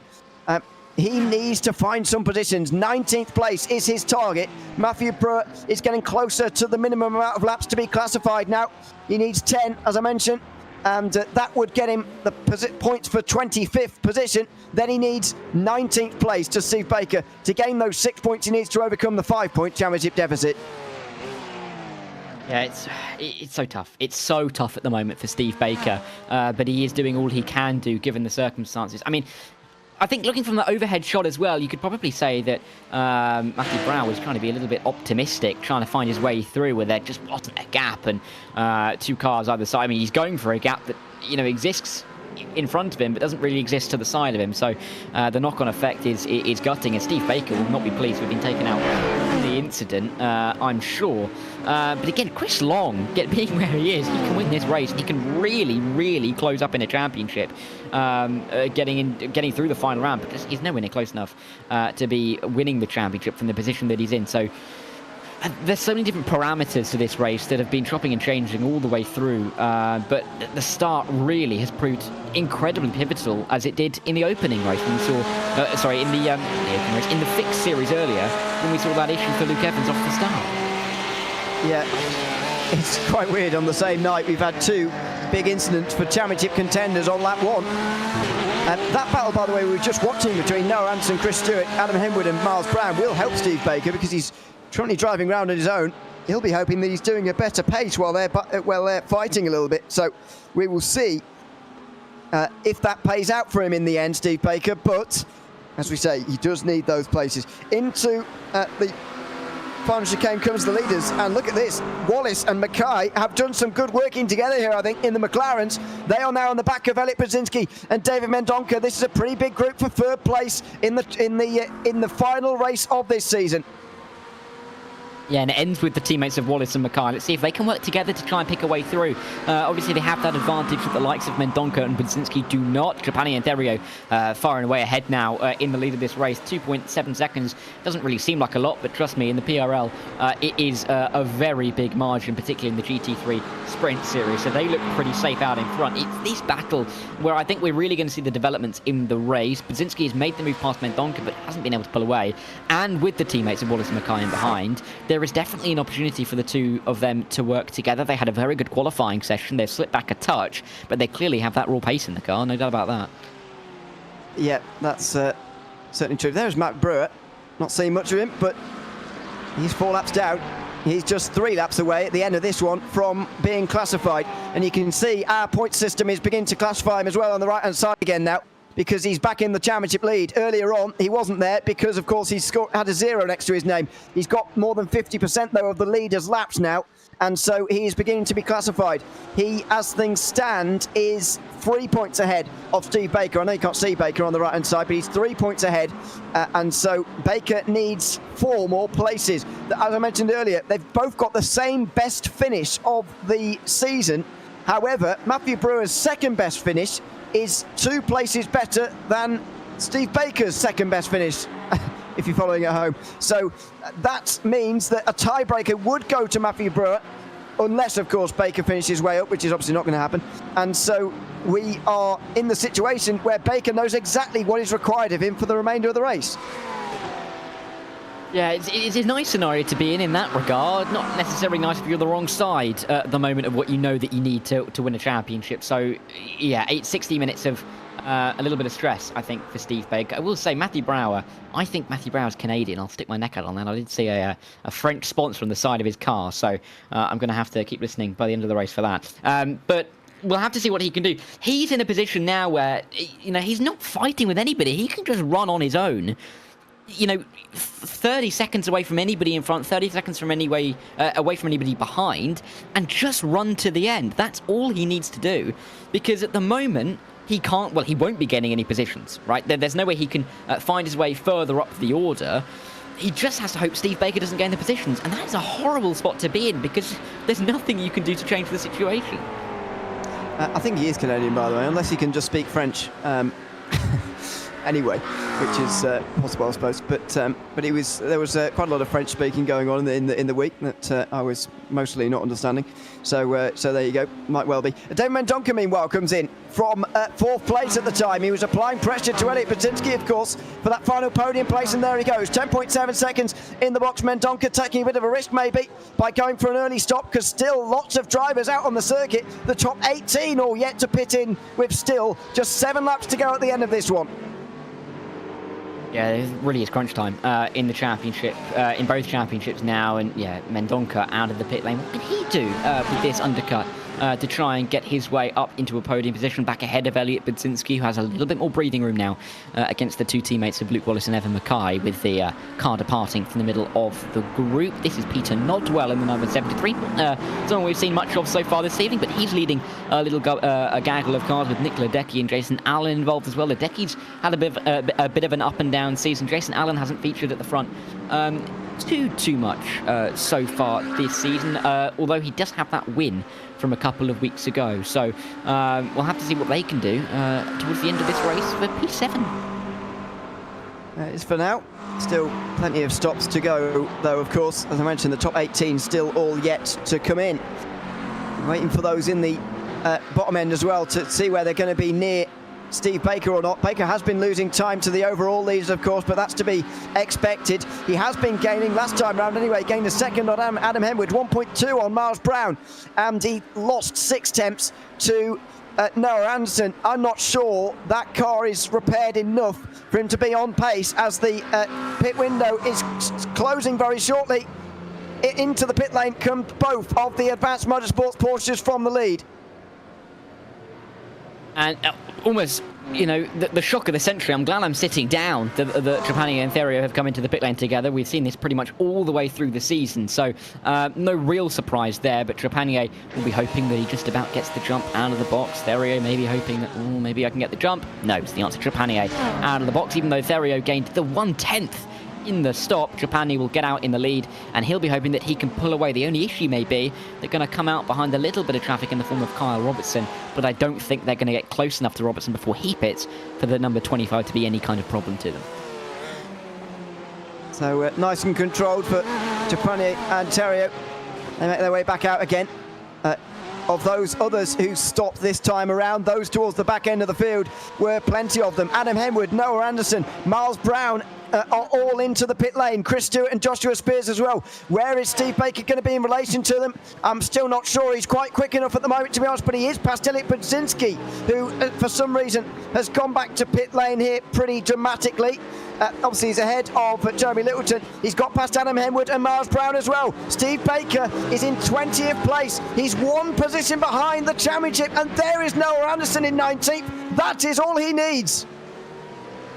This is really getting close now, and Steve Baker can see the target. He knows exactly what he needs to do, and the 23 is going to become under pressure that I don't think he can even, consider for P19 in the race. Of course, it's the championship contender in the AM category right behind. If you are the number 23 driver, Noah Anderson, you're just thinking it's not been the greatest of races. I'm down in P19. For Steve Baker, this position means absolutely everything, and I expect he's going to throw absolutely everything at it. But Budzinski, for Baker, needs to get out of the pit lane, though, because if he stays in the pit lane, it looks to me like he's not coming back out, that could give Brower another position and mean that Steve Baker needs an extra spot in his quest. This is the championship on the line right here. There is Matthew Brewer. What a bit of poetic justice that is. By the way, Elliot Budzinski has returned back to the pit lane and he's out the race for some reason. I don't know why, but Budzinski for some reason has dropped down at the end of lap 14. There are enough laps as well for Matthew Brewer to overtake him, so maybe that would require Steve Baker to finish in 18th place, and that could get quite tricky for him towards the end here. But there is Brewer. There's not a lot he can do from this point. He's clinging on to the championship margin. They're literally tied on points as things stand. Yeah, and almost fitting that this being the final race of we've got the live standings up as everyone's in the pit lane. It's lighting up like a Christmas tree at the moment, but Trapania and Therio staying firm at the top. Robertson is now coming down pit lane. Where does he come out in relation to some of the other important players in this race? I think he's going to drop to P18, but I think he's still going to be ahead of the likes, yes, there they are, of Steve Baker, who's making his way through turn one. You can see him in the background there on the Solpac Precision Racing entry. And is Kyle Robertson the target? I'd hazard a guess that he is. And Steve Baker has to gain 2 positions here. This is going to be tricky. There's 10 minutes to go. But with Brower in a position to overtake Budzinski, it's just getting tougher for Steve Baker by the minute. It really is. Although a little bit easier that Chris Stewart, sorry, not Chris Stewart, a little bit easier that it's not Chris Stewart, I should say, that he has to catch and overtake now. A little bit easier that it's Kyle Robertson, because he's about a second closer to him, but even so, it's very, very tricky at the moment. Of course, Brewer is still 2 laps behind Budzinski, and he needs to get him to win this championship. Here comes Wallace and Mendonca. This is the fight for third place in the race right now. And Luke Wallace, of course, is trying to pass Emmett Lindqvist for the championship. Not a lot he can do about that, though, because Lindqvist is down in 6th place and Wallace is going to be unlikely to catch the 2 Porsches up ahead of him. So it's going to be a fight for third, it looks like, just on the circuit. Obviously, Elliot Budzinski no longer a feature in this race. He's dropped way down, he's out here. Budzinski, it's almost a little bit weird to see Budzinski drop down the order, as we've mentioned, but something must have happened to him. There must have been contact towards the final corner for him to come back in and retire. Maybe he had to go for some reason. We just don't know at the moment, quite frankly. But that is a consideration that's going to have to be taken into. It's a problem that's going to have to be taken into consideration by Steve Baker in these closing stages. Nodwell and Allen are now pitting. Can that have any impact on the chances for Steve Baker in this race? I would hazard a guess that it will, because I don't think Nodwell and Allen and Spears are going to be. Is that their first stop? Because I feel like they've been in already, because Kyle Robertson is now going to come up the order. I think that Steve Baker might as well. So I'm not too sure what's happening. That's Budzinski. Steve Baker, though, yeah. Steve Baker's up to P17. Yeah, he's up ahead of Spears, Stewart and Henwood, who are all in. It's a drive-through penalty for Peter Nodwell and Jason Allen as well. Steve Baker is in championship winning position. 18th position for him at the moment. 7 places ahead of Matthew Brewer, who now needs to gain 2. But there is Baker. He's just ahead of Miles Brown. If we're going to presume that Brower will get ahead of Budzinski as a result of Budzinski pulling off the road, as we just saw on the replay there, he needs to finish in 18th place. That is exactly where he is at the moment, with Miles Brown and Jeremy Littleton trying to take that position off him in the final 8 minutes as well. this really is coming down to the wire, because Steve Baker is now in the championship winning position where he's looking behind rather than looking in front. Mendonca and Wallace are looking side by side. Oh, as they make their way into the final sector. Mendonca's around. Evan Mackay follows his teammate through. And I'm not too sure the 55 is going to be terribly pleased about that one, but he's got to pick up the pieces because he's going to drop to P7. Oh, David Mendonca was on for a good finish there, one of his best of the season, but I'm afraid he's dropping down now to 7th place in this one. He allows Luke Wallace up to the podium ahead of his teammate Evan Mackay, and it looks like those two teammates are going to run around together for that last spot on the podium now to finish this race, and indeed this season. Noah Anderson's also off the road. Steve Baker's gone up to at 17th place. This is turning into a dream day now for Steve Baker, who's pulling away. What has happened here to one of the drivers up ahead of him? Not sure who it was that's gone off, but anyway, he's up to 17th now, although Brown and Littleton are right behind him. He can't lose both these places. Can't. He has to stay where he is, because in a minute Matthew Brown is going to go in the extra point for passing Elliot Budzinski. There's Mendonca going around once again, but when Brown gains that point, he's going to be on 2.82. If he gets to 2.84, Brown will win on the countback. So if Baker loses the 2 positions and Brower gains the 1, there's the 3-point gap. There's Brower re-overtaking him and taking the championship lead back again on the countback. So this is really, really dramatic stuff. I guess there's the 2 cars in front of Steve Baker for him to try and get through on them to give him an extra little buffer. But he is in such a dangerous spot right now. Not somewhere you'd want to be, and the pressure is really on in the last few laps now. Absolutely. This is a very, very dynamic situation in the AM Championship. 3 points currently the margin, but Matt Brewer is not too far away from overtaking Elliot Budzinski at the end of this lap. He will be past him, but also it's pretty much confirmed now that there's not enough time left in the race for him to overtake anybody else. So he's going to get 24th at best. That means 18th is good enough for Steve Baker. He's currently 17th with Brown and Littleton behind him. And the problem is that those 2 drivers have been a little bit quicker than him today, especially Jeremy Littleton, of course, who is a pro driver. He went off earlier after side-to-side contact with Dickinson, I think it was, as the leaders, by the way, are miles ahead. 5.5 minutes to go. They are coming through to take 3 to go now. Yeah, we're not going to have any of these, shenanigans of how many laps we're going to have to cross the line as we did in the fixed race. We do know that there's 3 to go. There's no question about it. And Trapanier and Therio, I wouldn't be surprised if we see them form a side-by-side formation across the line. They have been the class of the field this season. Therio, I think his hopes of a championship are probably gone, knowing that even if he overtakes Trapanier, Trapanier's got to drop another few positions, and we're talking dropping nearly 10 seconds, and even Mendonca didn't drop that whilst spinning around. So Trapanier, I think, will probably be feeling a little bit safer at the moment, but Therio is going to keep on his tail right towards the end. I'm sure he's not going to give him too much breathing room, but they haven't given each other breathing room all season. That's how they've operated as a team. Tonight it's been a little bit more conflicting, of course, with the Drivers' Championship on the line, but even so, they've worked together beautifully. Miles Brown is very close indeed to Steve Baker, and he's through. Oh, Miles Brown has gone through into 17th, and here comes Littleton as well. Oh, not quite in towards turn 3. Miles Brown has gotten through on Steve Baker, who is now just in championship winning position by a single point over Matthew Brewer.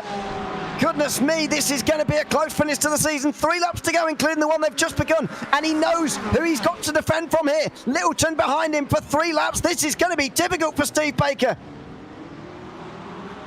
Josh Spears, who's the lap down, I don't think will be caught by Matthew Brower, so I don't believe Brower can gain any more positions. This is Miles Brown getting his way through. It just means that if Steve Baker can hold fort where he is, it should be good enough for him.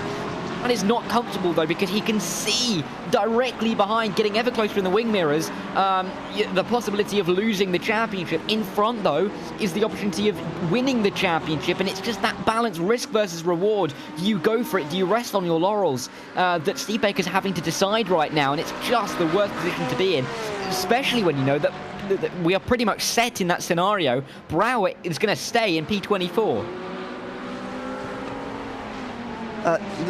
The penalties, by the way, that all came through, thanks to Ewan Black for this, for missing the cone coming into the pit lane. That was Noah Anderson going for a spin. and that's why Baker gained a place. So we commented on that at the time, but didn't know what happened. That was Noah Anderson going for a spin. He's now down to 21st, and that was just the position that Steve Baker needed. Now, as you say, he's got a big decision here because he could attack Brown and try and get that bit of a buffer, because as you say, Brower is only 2 laps behind Joshua Spears at the moment. It's going to be quite close as to whether he's, because there's 2 laps to go here. Now, does that mean he needs 17th, Steve Baker? I think he'd very much like it, just to be safe, but does he need it? I'm not sure at the moment. We'll find out, of course, in the next few moments, but he's got a big decision as to whether he attacks Peter Nodwell now. Sorry, not Peter Nodwell. Jason Allen, of course, who's dropped down to 17th, or does he just defend from Jeremy Littleton? Yeah, I don't know how it's necessarily going to be decided, because I think it depends where the line is, quite frankly, or it depends where Joshua Spears was on the circuit, because they're both, I think, going to be 4 laps down in the end. But how do you then classify it? I've never been so intently focused on the battle, in the middle of a battle for P15 in my life, considering that the other drive we're thinking a lot about is 4 laps down and in 24th. So this is a scenario that I never thought I would see, but it's the scenario that we are greeted with. Miles Brown, though, was fighting just a short time ago, along with Peter Nodwell, along with the driver from P17, Jason Allen. Steve Baker nearly going for it, though. This is getting close, and Baker, I think, feels like he needs to get the extra spot. I mean, it's a lap now between Brewer and Spears. I wouldn't be confident at all that P18 is enough here. 17th might well be required now for Steve Baker. And look at the pressure he's applying to Jason Allen here. He was the overall winner at Watkins Glen 2 weeks ago, don't forget. That was a surprise as much to him as it was to anybody else. Now he's fighting and holding on to 17th place, and a Steve Baker who might well need this for a championship. They're about to go in the final corner and see the white flag. 1 more lap of this sprint series to go. Matthew Brower still the 4 laps down, and Spears still the 2 laps down. I really don't know if we need to get the extra... Well, sorry, if Steve Baker needs to get the extra position. The driver we're on board with, of course. But he is really running his luck. White flag flying. I mean, the sun is setting into the final corner. Let's hope that there's not a setting feeling in Steve Baker's heart. Let's hope that there's still definitely a chance for him. No real moment through turn 1 from the drivers in front, but this is running it to the wire for the number 2.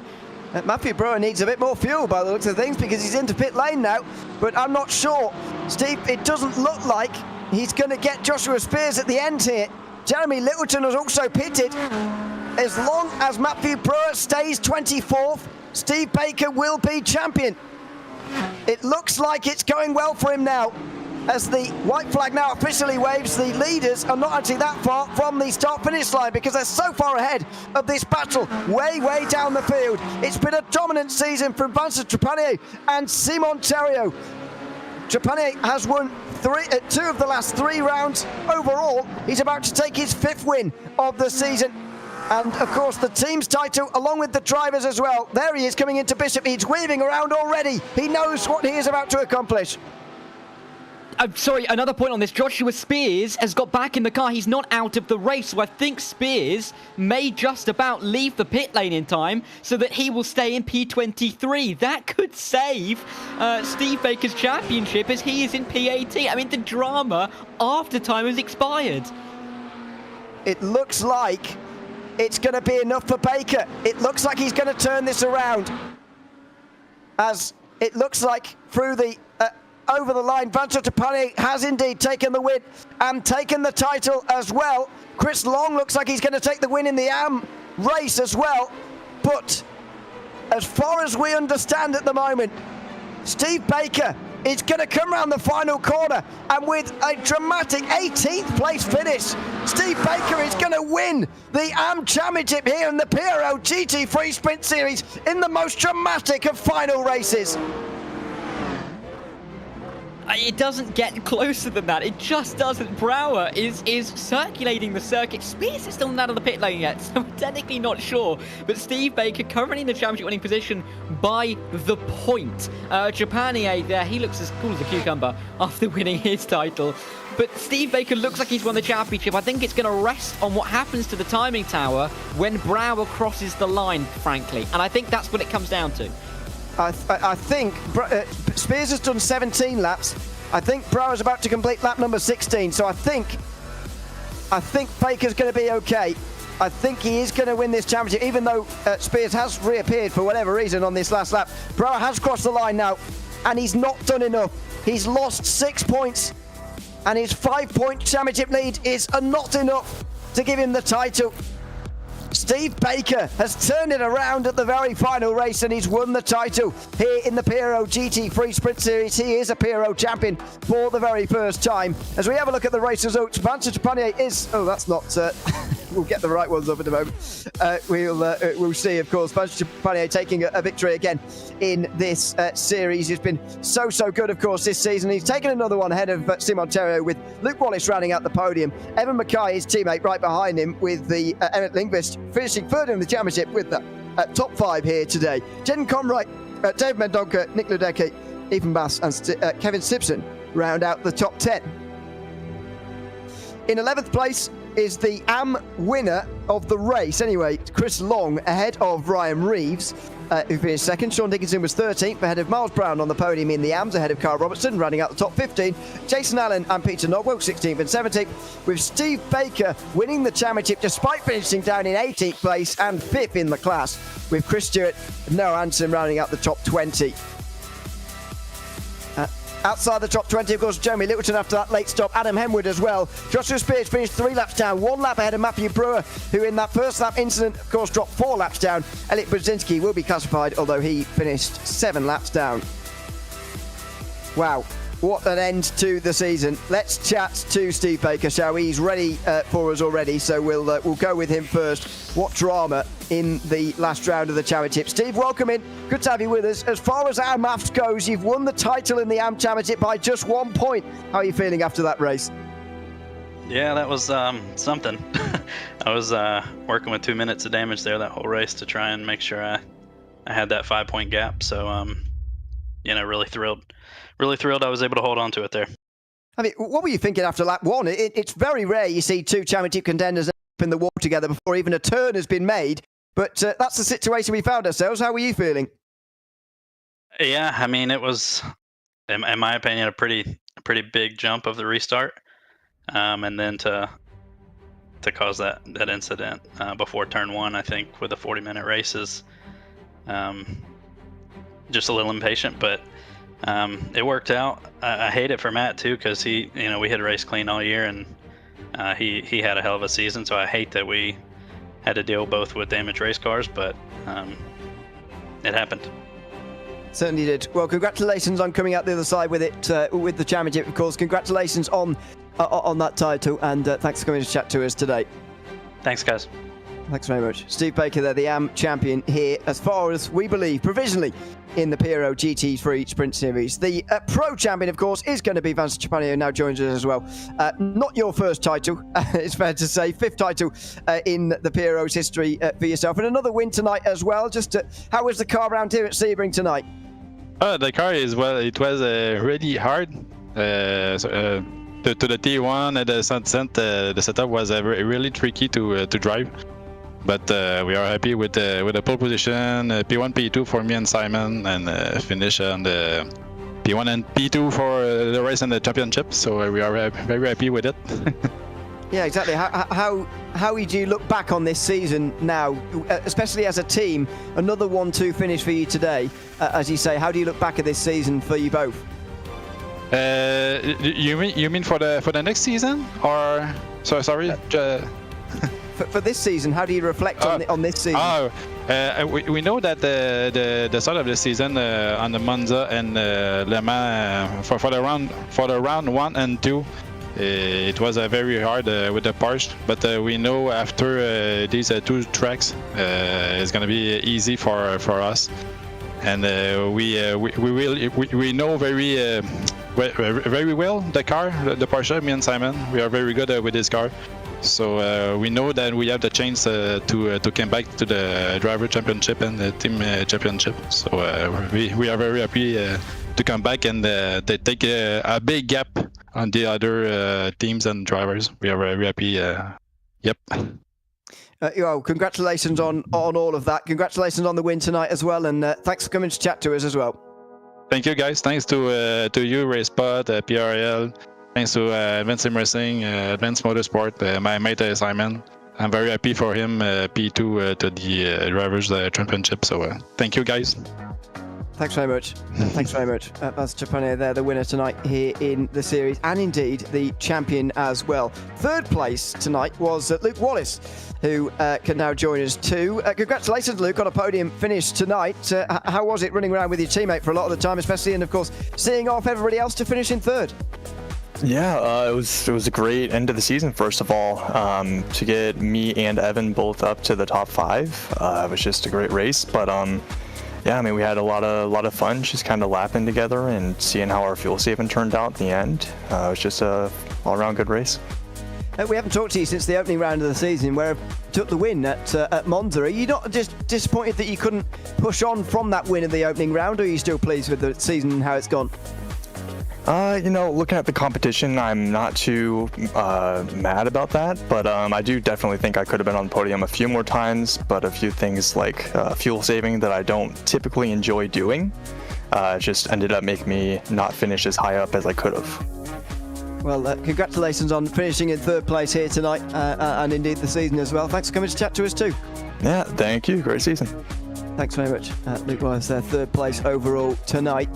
The AM race winner tonight was Chris Long, and he can also join us now. Congratulations, Chris, on a race win tonight in the AM Championship, and of course securing third in the points too. How was the race out there for you? Yeah, it was pretty good. The start was pretty crazy. I wasn't sure what quite happened. All of a sudden, I know I'm just up a few spots, and there's no AMs in front of me. So yeah, that was a good way to end the season here. Exactly, and just about hanging on by quite a few seconds in the end. How was the season generally? You must be pretty pleased to finish third in the points in the end. I guess you could say that. The first round was really disappointing. I think if I would have had a decent finish there, this would have been in the bag for me, I think. But overall, yeah, no, it was great. It was hard racing all year. This field was stacked, so yeah, it was fun. Exactly, great to have you here, and congratulations on the win tonight as well. Thanks very much for coming to chat to us, and hopefully we'll see you next season. All right, thanks guys. Thank you for everything. Thanks very much, Chris Long there, the winner in the AMs tonight. And indeed, finally, to end off our interviews, Matt Brewer has kindly come for a chat as well, so we'll bring him in too. Matthew, welcome in. Commiserations, of course, on losing the title by our maths anyway, by just the single point. Just tell us about how you're feeling after this one. I can't say I'm feeling good. It's a tough start to the race, but at the end of the day, congrats to Steve. He very much deserved it. Had a really good season, and yeah, I want to say thanks to the PRL for hosting such a great season. Been really fun. Yeah, just tell us a little bit about that start of the race from your perspective. It was never the way you want a championship finale to start, or indeed any race to start. But what was it from what was your view of things? Yeah, well, I had a really good start. I got on the throttle, timed it perfectly, went around to the left side, I got past Steve, and I was about to get past Jaden Conrad, which pulled out right in front of me last second. I tried to find a gap to the right and ended up touching, I think it was Elliot Budzinski. No, sorry, it was Nick Ludecki, and yeah, ended up spinning and hitting the wall. Well, commiserations on missing out on the championship by such a narrow margin, Matthew, but thanks very much for coming to chat to us throughout the season, of course, and especially tonight as well. And hopefully we'll see you next season as well. Yeah, thank you guys for all the streams, and yeah, you guys have a good one. Thanks very much. Matthew Brewer there, the second place driver in the point standings for the AMS after a season. I mean, a big props to him for coming in to chat to us, to be honest, Dara, because he can't be feeling brilliant about himself at the moment, but such a dramatic finale, and for Steve Baker to turn that around despite having huge damage of his own, let's not forget, was quite a remarkable finish to a great season. Yeah, I mean, what a way to end the year as well. For all of the championships, by far, definitely, the one that we were most unsure about for the longest time. So, incredible to see the AM Championship end that way. And yeah, commiserations in the end to Michael, but Matthew, I should say. But it's just the kind of championships that we have in the PRL. They are tight, they are close, and they can end in the craziest of ways, and that's exactly what we saw tonight. Hopefully, we're going to get a lot more of it in 2025. Absolutely. We'll be returning with the GT3 series on January 7th here on RaceSpotTV, so I very much hope you can join us then. But with this championship, Vance Trepanier now out of 2,111 PRL drivers, only 6 have got better records than him in the PRL in terms of championships. That's his 5th victory now, his 4th in a GT3 style series like this one, and his 1st for over a year. A big congratulations to him on that one, and of course for Steve Baker winning his first ever title in the Precision Racing League. Big thanks to everyone who's been tuned in over the course of this evening as well. It's been a pleasure to have you along. I've been Neil O'Leary alongside Darrell Thacker, and Ramiro Augustin Cisneros has been behind the cameras this evening. It's goodbye from another season of the Precision Racing League. We'll see you in 2025. Make sure you join us January 5th for the new season. Goodbye for now.